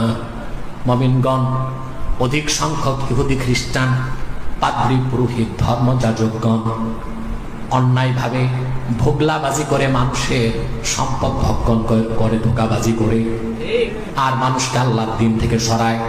দেখবেন যত ভণ্ড পীর, তাদের দরবারে একটি করে মাজার আছে। মাজার থাকা তো ভালো। এই যে এখানে তো মাজার আছে দাদা হুজুর, আব্বা হুজুরের। দেখেন এখানে জনপুর খানদানের শ্রেষ্ঠ 2 ওলি শুয়ে আছে। আমরা মাজার বলি। মোমবাতি আছে, আগরবাতি, গোলাপ জল, সাজদা, মান্নত, সুন্নত তরিকায় জিয়ারত করি, ঠিক কিনা? আর ওই ব্যবসায়ী পীরদের কাছে দেখবেন মাজার একটা আছে। মোমবাতি যেটা সকালে ঢুকে ওটা বিকালে বের হয়, আবার ওইটাই ঘুরে সকালে ঢুকে। মাজারের ভিতরে যিনি, বাইরে তারই লোক। এই চক্রবৃদ্ধি মোমবাতি ঘুরে। একটা মোমবাতি 70 বার, 150 বার, 200 বার, 400 বার। উইদাউট ইনভেস্টমেন্ট এর চেয়ে চমৎকার ব্যবসার কি হইতে পারে? একটা মোমবাতির দাম পরে 10,000 টাকা।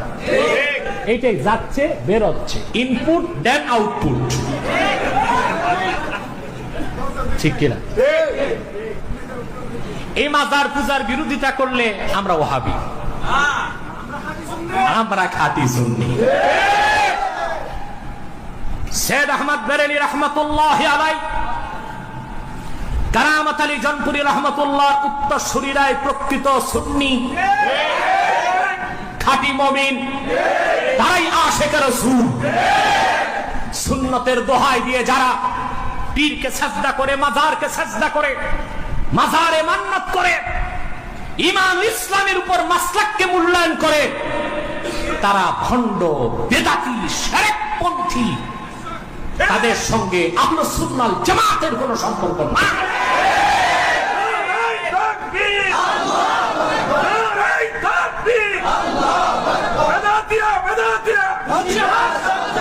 সময় দেখো প্রিয় ভাই সব, প্রিয় ভাই সব, আমরা দ্রুত সামনের দিকে বাড়ি। আজমতে রসুলের কথা শুনেছি, ঠিক কিনা? সাহাবায়ে কেরাম কিরকম তাজিম করতেন রাসূল করিম সাল্লাল্লাহু আলাইহি সাল্লামকে, চিন্তা করতে পারবেন না রাসূলুল্লাহর আজমত কি জিনিস। এবার আসেন রাসূলুল্লাহর আজমত কি জিনিস তা বুঝাতে আমি আরেকটি হাদিস শোনাচ্ছি। এটা হাদিস না, আসরুস সাহাবা, আসরুত তাবিঈন, হাদিসের মতো এটা আসার। যে বলতে পারেন আপনারা পৃথিবীর প্রথম মুজাদ্দিদের নাম ওমর ইবনু আব্দুল আজিজ রাহমাতুল্লাহ, হযরত ওমর রাদিয়াল্লাহু তাআলা আনহুর মেয়ের ঘরের নাতি। কথা বুঝতেছেন? হযরত ওমরের প্রথম মুজাদ্দিদ ওমর ইবনু আব্দুল আজিজ। ওনার ব্যাপারে আল্লামা বদরুদ্দিন আইনি উমদাতুল কারি প্রথম খণ্ড 158 পৃষ্ঠায় একটা ঘটনা লিখেছেন। তিনি যখন মৃত্যু সজ্জায়, তিনি তখন ওনার সন্তানদেরকে ডেকে একটা ওসিয়ত করলেন। কি ওসিয়ত? সুবহানাল্লাহ।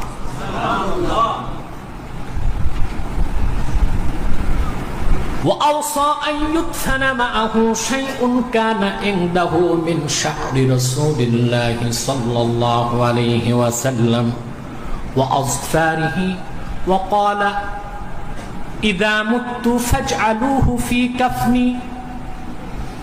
এই পৃথিবীর প্রথম মুজাদ্দিদ ওমর ইবনে আব্দুল আজিজ রাহমাতুল্লাহ মৃত্যুর শয্যায় যে তার সন্তানদেরকে ডেকে বললেন, মৃত্যুর সময় আমি তোমাদেরকে একটি ওসিয়ত করে যাই।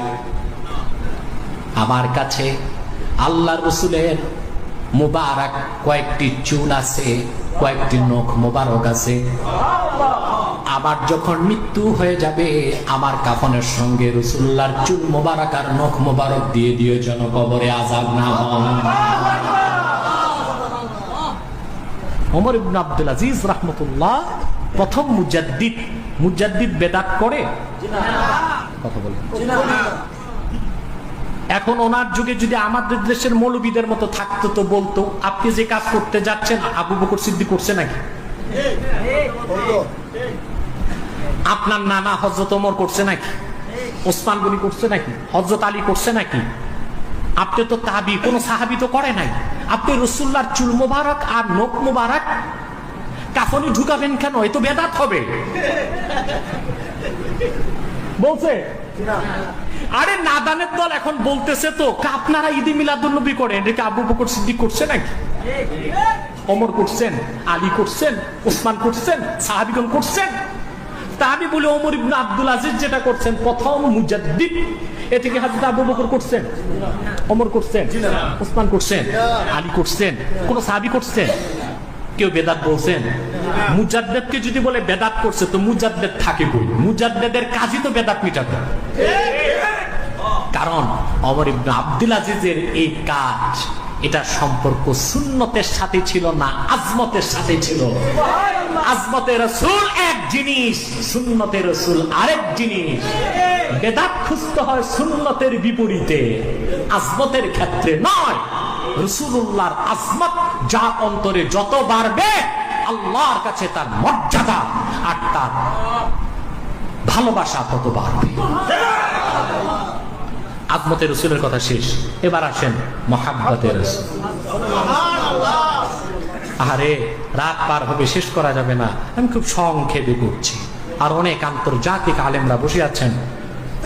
পীরে কামেল মাওলানা শফিকুল ইসলাম ফাতেহাবাদী সাহেব তিনি আরাম করতেছেন, আমার পরপরই তিনি চলে আসবেন ইনশাআল্লাহ।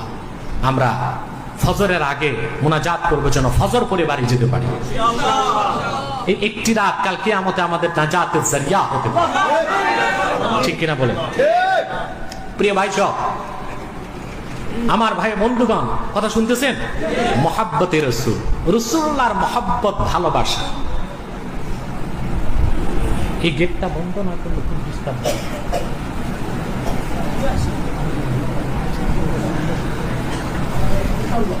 দ্বিতীয়টা কি বলুন তো ভাই? আজমতে রাসূল, এটা ছাড়া মুসলমান হওয়া, মুমিন হওয়া। তারপর কি? সুন্নাত, মুহাব্বতে রাসূল, এটা ছাড়া পরিপূর্ণ মুমিন হওয়া যাবে না। হওয়া যাবে? রাসূল করিম সাল্লাল্লাহু আলাইহি ওয়াসাল্লামের মুহাব্বত কি রকম করতে হয়? সুবহানাল্লাহ। আপনারা জানেন, আমি ব্যাখ্যা করব না। সাহাবায়ে কেরাম কি রকম মুহাব্বত করতেন আল্লাহ রাসূলকে। উহুদ ময়দানে যুদ্ধ হচ্ছে, আল্লাহ রাসূল সাল্লাল্লাহু আলাইহি ওয়াসাল্লামের সবচেয়ে বেশি রক্ত ঝরেছে উহুদে। কোথায়? কিছু সাহাবীর ভুল সিদ্ধান্তের কারণে কাফেরদের পক্ষ থেকে আক্রমণ বেড়ে গেল। রাসূলুল্লাহ সাল্লাল্লাহু আলাইহি ওয়াসাল্লামের প্রিয় সাহাবী হযরত কাতাদা, তিনি আল্লাহ রাসূলের সামনে এসে দাঁড়ায় গেছেন যেন কাফেরদের নিক্ষিপ্ত একটি তীরও রাসূলুল্লাহ শরীর মুবারকে না লাগে।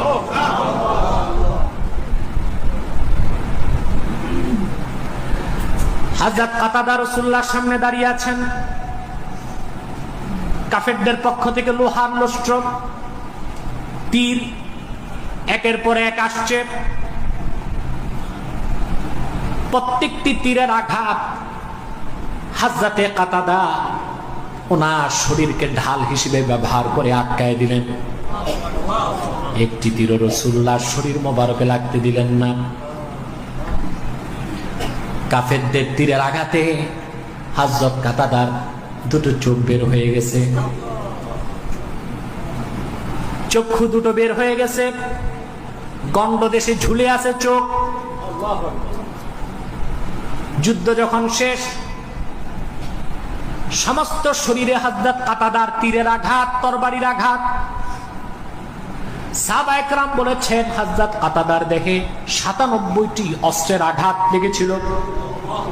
তীর আর তরবারির আঘাত ৯৭টি আঘাত লেগেছিল।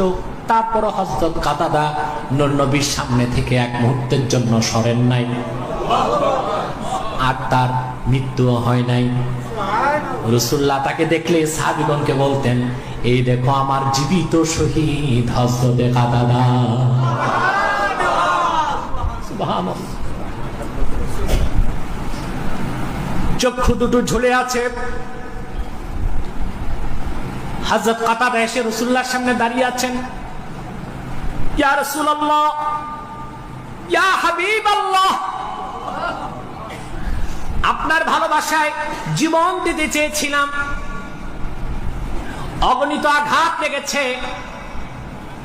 আমার শরীরে শহীদ তো হলাম না, দুটো চক্ষু ঝুলে আছে, আমি আপনার নূরের চেহারা না দেখে বেঁচে থাকতে তো পারবো না। যতদিন বেঁচে থাকবো আপনার নূরময় চেহারা যেন আল্লাহ পাক দেখার তৌফিক আমাকে দান করেন। রাসূলুল্লাহ হাত তুলে দোয়া করলেন, আল্লাহুম্মা কি কাতাদা কামা ওয়াকা ওয়াজহা নাবিয়্যিকা বিওয়াজহিহি মালিক।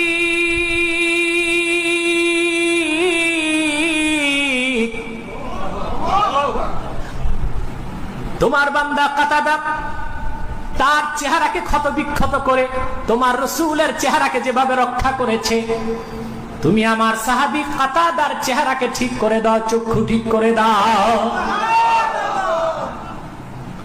আর রাসূলুল্লাহ বললেন, ফাজআলহা আহসানা আইনাইহি ওয়া আহাদ্দাহুমা নাজরা। আল্লাহ তাকে চোখ ফিরায় দাও, তার দৃষ্টি বাড়ায় দাও, আগের চেয়ে তীক্ষ্ণ করে দাও। রাসূলুল্লাহ নূরময় হাতে চোখ দুটো বসালেন, চক্ষু লেগে গেল।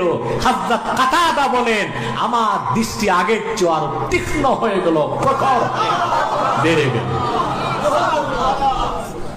এই ছিল রাসূলুল্লাহর মহব্বত, ঠিক কিনা? 3 নাম্বার সুন্নতে রাসূল। 3 নাম্বার কি? আজমতে রাসূল অন্তরে রাখতে হবে, মহব্বতে রাসূল অন্তরে রাখতে হবে, ঠিক কিনা? তারপর কি? 3 নাম্বারটা বুঝতেই হবে, কারণ নূর নবী মুহাম্মদ সাল্লাল্লাহু আলাইহি ওয়াসাল্লাম বিদায় নিয়েছেন 1500 বছর আগে। আমরা এখন রাসূলের তাজিম কিভাবে করব? রাসূলের ভালোবাসা কিভাবে রাখবো? প্রশ্ন আসে না? কথা বল। আল্লাহ রাসূলের রেখে যাওয়া সুন্নতের মহব্বত অনুসরণ করলেই রাসূলুল্লাহ সাল্লাল্লাহু আলাইহি ওয়াসাল্লামের মহব্বত অন্তরে স্থান পাবে।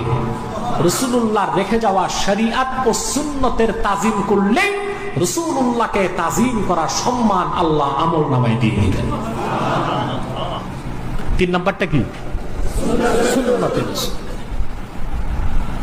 রাসূলুল্লাহ সাল্লাল্লাহু আলাইহি ওয়াসাল্লামের সুন্নাত, এটা একটু ব্যাখ্যা করব আমি। আর এই কথাটা অনেকের জন্য কঠিন মনে হবে। সেটা হলো, আমরা সুন্নত বুঝি না। আমরা সুন্নত বুঝি না। আমরা বুঝি কি? ফরজ, তারপর ওয়াজিব, তারপরে সুন্নত, তারপরে নফল, ঠিক কিনা?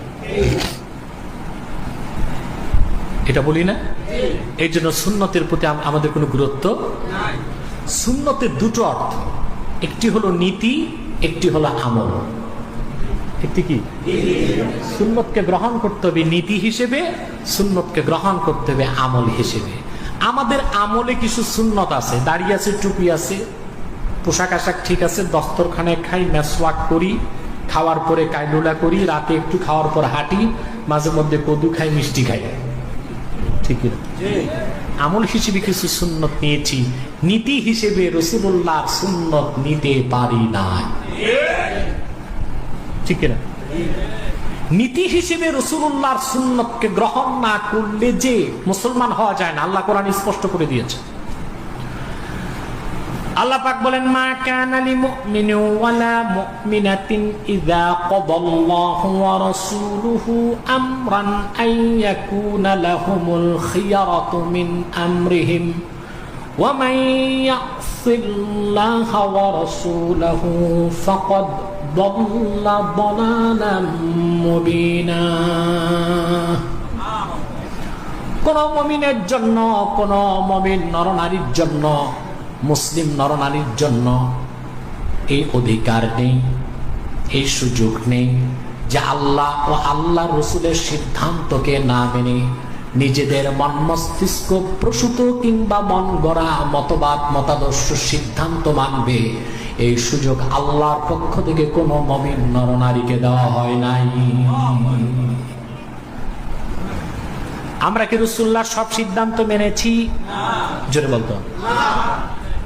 কিছু মানছি। এশার নামাজ আমরা কয় রাকাত পড়েছি? কথা বলেন, জোরে বলতে হবে। এশার নামাজ 4 রাকাত কোরআনের কোথাও আছে? সন্দেহ পড়ে গেছে, আছে? যোহর 4 রাকাত কোরআনের কোথাও আছে? নামাজ আছে। আল্লাহ নামাজের কথা বলছেন, উক্তর কথা বলছেন 5 ওয়াক্ত। কয় ওয়াক্ত?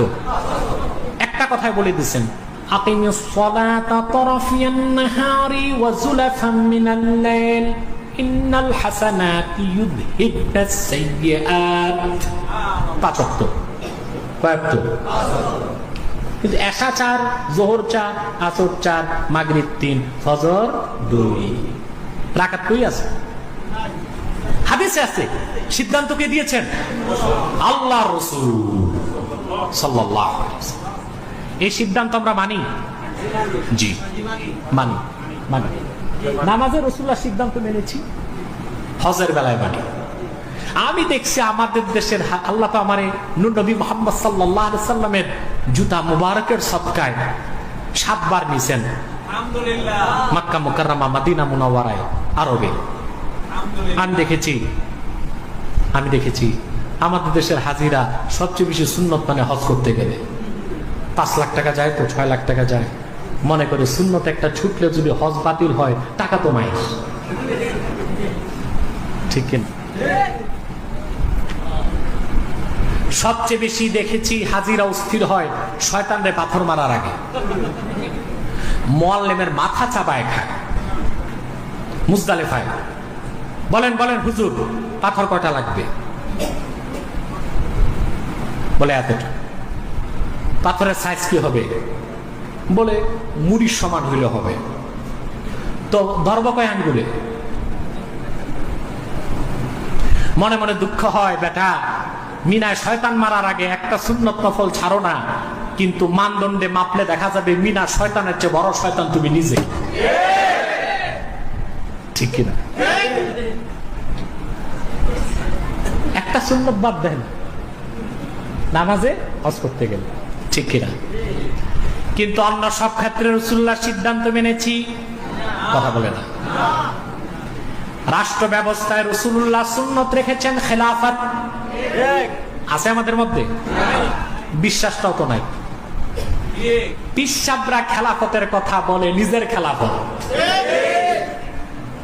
আল্লাহর খেলাফতের কথা বলে না, ভুলেও বলে না। মুখ দিয়ে যদি বেরো হয় মনে মনে ইস্তেগফার করে, করলাম ত্যাগ, মুরিদ ত্যাগটাও টিকবে না, ঠিক কিনা? শুধু খেলাফত নিজেরটা বলে। আমি 700 লোকের খেলাফত দিছি। রাসূলুল্লাহ কোন খেলাফত দিয়েছেন? সহিহ মুসলিমের হাদিস, আল্লাহ রাসূল বলেছেন, কানা বানু ইসরাঈল তাসুসুহুমুল আম্বিয়া কুল্লামা হালাকা নাবিয়্যুন খালাফাহু নবী فإنه لا نبي بعدي فسيكون خلفاء। হুজুর খেলাফত দিয়ে গেছেন, সুবহানাল্লাহ। রাসূলুল্লাহ বলেছেন, বনি ইসরাইলে রাজনৈতিক নেতৃত্ব দিতেন নবীগণ। একজন নবী চলে গেলে আরেক নবী তার দায়িত্ব নিতেন। তবে আমি মুহাম্মদ সাল্লাল্লাহু আলাইহি সাল্লাম আল্লাহর সর্বশেষ নবী ও রাসূল। আমার পরে কিয়ামত তক কোনো প্রকার নবী নাই, রাসূল নাই। আমার রেখে যাওয়া পরিপূর্ণ দ্বীনের খেদমত করবে খলিফাগণ। তারা খলিফাকে,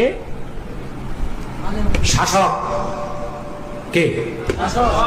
ওই খেলাফতের সুন্নত আছে আমাদের মধ্যে, কথা বলেন। আল্লাহ রাসূল সাল্লাল্লাহু আলাইহি ওয়াসাল্লাম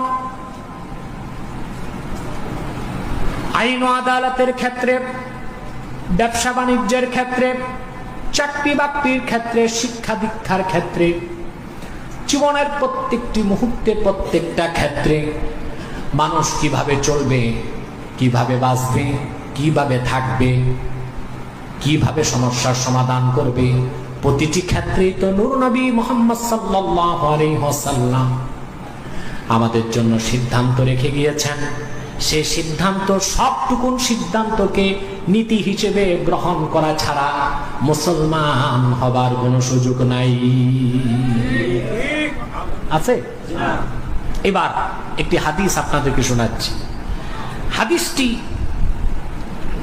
ইমাম সিউতি তাফসীর দুররে মানসুর 2য় খণ্ডের 322 পৃষ্ঠায়, ইবনু কাসির 1ম খণ্ড 533 পৃষ্ঠায়, ইমাম শাওকানি ফাথুল কাদির 1ম খণ্ডের 484 পৃষ্ঠায় একই লফজে হাদিসগুলো এনেছেন।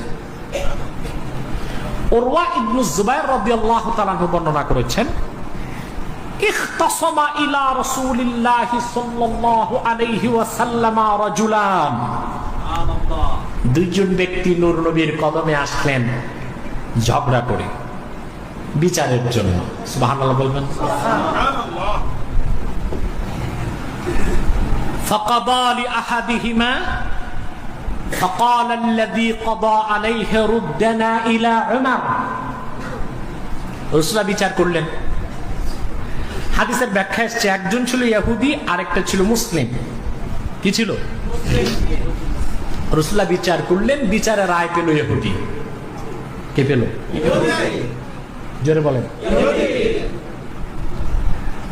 ওই কথিত মুসলিমের আল্লাহ রাসূলের বিচার বা সিদ্ধান্ত পছন্দ হলো না। সে বলল রুদ্দানা ইলা উমর, ইয়া রাসূলুল্লাহ বিচারটা দ্বিতীয়বার করার জন্য হযরত ওমরের কাছে পাঠিয়ে দেন।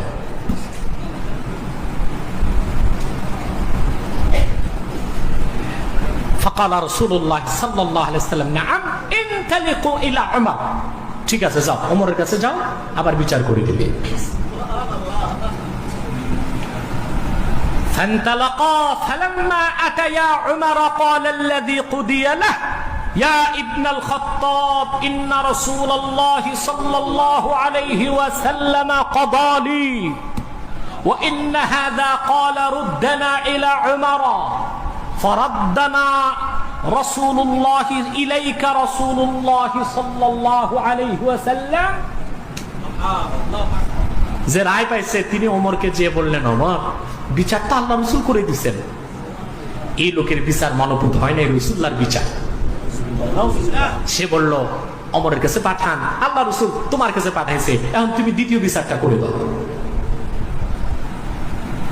কথা বুঝতেছেন ভাই সব? فقال عمر أكذلك للذي قضي عليه, যে বিচারে ঠকছে হযরত ওমর বললেন বিষয়টা কি এমনই? কই জি। অন্য হাদিসে এসেছে ওই লোকটা বলল যে দেখেন ওমর আমি মুসলিম, জিহাদ করি, যাকাত দেই, সদকা দেই, ন্যায় অন্যায় পরে ইহুদি কেমন করে রায় পায়? কথা বুঝতেছেন? ইসলামে স্বজন প্রীতি নাই। মনে রেখো মুসলমান, এই পৃথিবীতে সাম্য, মৈত্রী, আইনের শাসন এবং ন্যায় পরায়ণতা উপহার কার্ল মার্কস দেয় নাই, লেনিন স্টালিন দেয় নাই, জেরেমি দেয় নাই, অ্যারিস্টটল দেয় নাই, আর্কিমিডিস দেয় নাই, আব্রাহাম লিঙ্কন দেয় নাই, জর্জ ওয়াশিংটন দেয় নাই। গোটা বিশ্ব মানবতাকে ন্যায় পরায়ণতা, ন্যায় বিচার, সাম্য, শান্তি, সমৃদ্ধি, আইনের শাসন উপহার দিয়েছেন বিশ্ব মানবতার মুক্তির দূত নবীকুল সম্রাট মুহাম্মদ সাল্লাল্লাহু আলাইহি ওয়াসাল্লাম ১,৫০০ বছর আগে। বলবো যুবক ভাইরা, মানব রচিত মন গড়া মতবাদ বর্জন করে এবার কোরআন সুন্নাহর দিকে ফিরে তাকাও। মানুষের মন গড়া তন্ত্র মন্ত্রকে নস্যাৎ করে মানব রচিত মতবাদ গুলোকে পৃষ্ঠ দেখিয়ে কোরআন সুন্নাহর দিকে ফিরে তাকাও।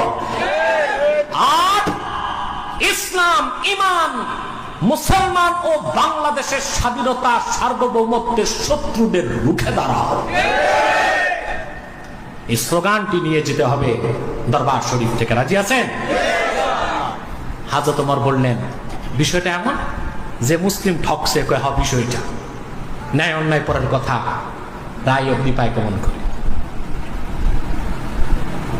হযরত ওমর বললেন فقال عمر مكانك حتى اخرج فاقضي بينكما, ঠিক আছে বিচার যখন রাসূলুল্লাহটা ভালো লাগে নাই তা আমি সুষ্ঠু বিচার করে দেই, এখানে দাঁড়ায় থাকো, আমি আসতেছি। فخرج مستملا على سيفه فضرب الذي قال ردنا الى عمر فقتله وادبر الاخر الى رسول الله صلى الله عليه وسلم। যে মুসলিম রাসূলুল্লাহর বিচার মানে নাই, হযরত ওমর এসে দ্বিতীয় কথা নাই, খাপ থেকে তরবারি বের করে এক আঘাতে তার গর্দা ঘুরাই দিছে। এ দেখে ইহুদি সোজা দিছে দৌড়, যে এই যদি হয় মুসলিমের বিচার, আমার জানি কোনটা হয়।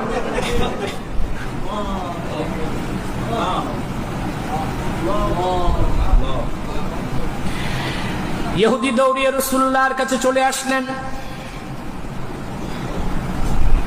এসে বললেন, ইয়া রাসূলুল্লাহ ক্বাতালা উমারু সাহিবি, আমার সঙ্গে আপনার সাহাবী যে লোকটি গিয়েছে মুসলিম দাবিদার, ওমর তো তার গর্দান কেটে ফেলেছে। ওয়ালাউলা মা আজাসতুহু লাকাতালানি, যদি আমি দৌড়ে না ভাগতাম আমারও তিনি শেষ করতেন। فقال رسول الله صلى الله عليه وسلم ما كنت أظن أن عمر يجترئ على قتل مؤمن, আমি তো চিন্তাও করি নাই ওমর রাগের বশবর্তী হয়ে একজন মুমিন মুসলমানকে কতল করে ফেলবে। এই কথা শুনে হযরত ওমরের চেহারাটা মলিন হয়ে গেল। আসলে কি মুমিনকে আমি হত্যা করলাম কিনা, কোন মুসলিমকে হত্যা করলাম কিনা? মদিনা মুনাওয়ারায় আওয়াজ শুরু হয়ে গেল, ওমর একজন মুসলমানকে হত্যা করেছে। ঠিক কিনা বলেন? আসলে কি ওমর মুসলমান হত্যা করেছিলেন না? এখনো যারা ওমরের উত্তরসূরি দুনিয়ায় আছে, মুনাফিকরা অপবাদ দেয় কথায় কথায়, মুসলমানকে কাফের বলে। ঠিক কিনা বলে? আমরা কথায় কথায় কাফের বলি, আমরা কথায় কথায় কাফের বলি। কাফেরকে তো বলি না, মুসলিমকে তো বলি না, যে কাফের হয় তারে না বলি। ঠিক কিনা?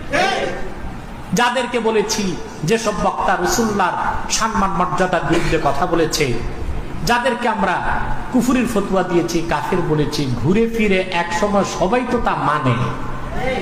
পরে মানে কেন? গাধার কাজ পানি পরিষ্কার খায় না, গোলা করে খায়। ঠিক কিনা? হযরত ওমরের মনটা বেজার হয়ে গেল, হযরত ওমরের মনটা বেজার হয়ে গেল। আমি কি একটা মুসলমান মেরে ফেললাম? কথা বুঝতেছেন? আল্লাহ পাক আয়াত নাজিল করে দিলেন, সুবহানাল্লাহ বলবেন না? সূরা নিসা 65 নম্বর আয়াত আল্লাহ নাজিল করে দিলেন, ফালা ওয়া রাব্বিকা লা ইউমিনুনা হাত্তা ইউহাক্কিমুকা ফীমা শাজারা বাইনাহুম থুম্মা লা ইয়াজিদু ফী আনফুসিহিম হারাজাম মিম্মা কাদাইতা ওয়া ইউসাল্লিমু তাসলিমা। আল্লাহ পাক ডাক দিয়ে বললেন, মুহাম্মদ সাল্লাল্লাহু আলাইহি সাল্লাম আপনার রবের কসম, সুবহানাল্লাহ বলবেন না? যতক্ষণ পর্যন্ত তারা লা ইউমিনুনা হাত্তা ইউহাক্কিমুকা ফীমা শাজারা বাইনাহুম আই ফীমা ইখতালাতা বাইনাহুম, সাহাবায়ে কেরামের মধ্যে সৃষ্ট বিরোধের ক্ষেত্রে যতক্ষণ পর্যন্ত না তারা আপনি রাসূলের সিদ্ধান্ত বাড়ায়কে না মানবে, আপনার রবের কসম তারা মুমিন হবে না, মুসলিম হবে না। ফাবাররা আল্লাহু উমার মিন কাতলিহি, মুসলিমকে হত্যার অপবাদ থেকে আল্লাহ পাক ওহী নাজিল করে ওমরের পবিত্রতা ঘোষণা করে দিলেন। আল্লাহ বলে দিলেন, ওমর মুসলমান হত্যা করে নাই। আপনি মুহাম্মদ সাল্লাল্লাহু আলাইহি সাল্লামের সিদ্ধান্তকে, রায়কে, আদর্শকে, আপনার কথাকে যে ব্যক্তি সন্তুষ্ট চিত্তে মানবে না, খুশি মনে মানবে না, আমি আল্লাহর কসম সে মুসলমান নয়, সে কাফের, কাফের, কাফের। ওমর কোন মুসলিম হত্যা করে নাই, মুসলিম লেবাসধারী একটা কাফেরকে হত্যা করেছে।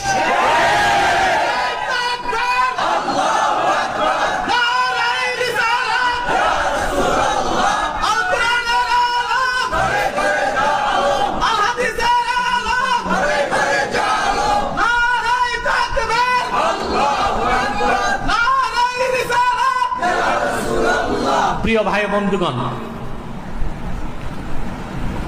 তাহলে কি বোঝা যায় ভাই? বুঝতেছেন? আল্লাহ রাসূলের সুন্নাত মানে কি শুধু দাড়ি টুপি? আল্লাহ রাসূল ১,৫০০ বছর আগে যে নীতি, যে রীতি, যে তরিকা, যে আদর্শ, যে উসওয়াত রেখে গিয়েছেন, তার সবটুকুন পালন করতে পারি আর না পারি বিশ্বাস করতে হবে। এই নীতি হিসেবে সুন্নতকে বিশ্বাস করলে আপনি মুসলমান। তারপর যতটুকু পারেন সুন্নতকে আমল করবেন। আমরা সুন্নতকে গ্রহণ করেছি কয়েকটা আমল হিসেবে, নীতি হিসেবে গ্রহণ করি নাই। এই জন্য আমরা খাঁটি সুন্নিও হতে পারি না। তাই কয়টা কথা বললাম? আজমতে রসুল, মোহাব্বতে রসুল, সুন্নতে রসুল, এই তিনটা যার মধ্যে আছে তারই নাম আশেকে রসুল, তারই নাম সুন্নি। চিনছেন না? আরো চিনাইতে হবে। কথা বলেন। আজকে আমরা নজদিও চিনছি, বেদাতিও চিনছি, ঠিক কিনা? আমরা সত্যিকার সুন্নি, ঠিক কিনা বলে? খাঁটি সুন্নি তো তারা যাদের সবচেয়ে তীব্র হুঙ্কার হবে সকল প্রকার কাফের মুশরিক রামবাম নাস্তিকদের বিরুদ্ধে। খাঁটি সুন্নি তো তারাই শিরক কুফরের বিরুদ্ধে চলবে যাদের সংগ্রাম। খাঁটি সুন্নি তো তারাই আল্লাহ তার রাসূল সাল্লাল্লাহু আলাইহি সাল্লামের সম্মান মর্যাদার বিরুদ্ধে একটি অক্ষরকে তারা বরদাস্ত করে নিতে পারবে না, প্রয়োজনে জানমাল উৎসর্গ করে দিবে। তাই খাঁটি সুন্নি, ঠিক কিনা? আল্লাহ পাক আমাদেরকে খাঁটি সুন্নি হিসেবে কবুল করুন। বলুন আল্লাহ আমিন। জোরে বলেন আল্লাহ আমিন।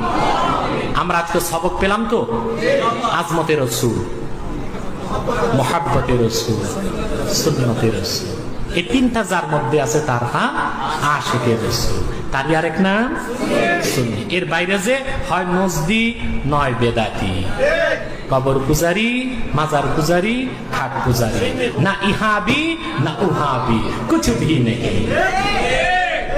এটা আমি নতুন বছরের ডায়লগ দিলাম, এটা আপনারা ভালো মতো মনে রাখবেন, প্রচার করবেন, পারবেন না ইনশাল্লাহ? আমি আপাতত বিদায় নিচ্ছি, কিছুক্ষণ পর আবার আসবো, আমাদের বিদায় মোনাজাত হবে। এখন সম্মানিত মেহমান বৃন্দ যারা আসতেছেন, তারা এখানে আরো অসংখ্য আলোচক বসে আছেন, আমরা সবাইকে তো সময় দিতে পারবো না। ওনারা বক্তব্য রাখার পরে ইনশাআল্লাহুল আজিজ আমরা বিদায় মোনাজাতে চলে আসব। আপনারা জরুরত থাকলে উঠবেন, আবার বসে যাবেন। আলহামদুলিল্লাহ, আমাদের এই মাহফিলের অন্যতম বৈশিষ্ট্য একেবারে রাতের অন্তিম মুহূর্ত পর্যন্ত দোনোটা মাঠে লোকজন জমজমাট বসে থাকে। আলহামদুলিল্লাহ, এক্ষুনি চলে আসবেন। আপাতত বিদায় নিচ্ছি। ওয়াখির দাওয়ানা আনিল হামদুলিল্লাহি রাব্বিল আলামিন। আসসালামু আলাইকুম ওয়া রাহমাতুল্লাহি তাআলা ওয়া বারাকাতুহু। এভাবে না, এটা উঠা আদবের খেলাফ, মজলিসের আদবের খেলাফ। বসে যান, চুপচাপ বসে যান। 2 জন 4 জন 10 জন যাবেন, আবার ফিরে আসবেন। কোমরটা সোজা করছেন, এবার বসেন, এবার বসে যান, এবার বসে যান। এখন অন্যান্য আলোচক বৃন্দ আসছেন এবং বিশেষ করে পীরজাদা শফিকুল ইসলাম পীর সাহাব, তিনি চলে এসেছেন, তিনি ইনশাআল্লাহ বক্তব্য রাখবেন। আর অনেক আলোচক বৃন্দ আছেন, তারা বক্তব্য রাখবেন। আসসালামু আলাইকুম ওয়া রাহমাতুল্লাহি তাআলা ওয়া বারাকাতুহু।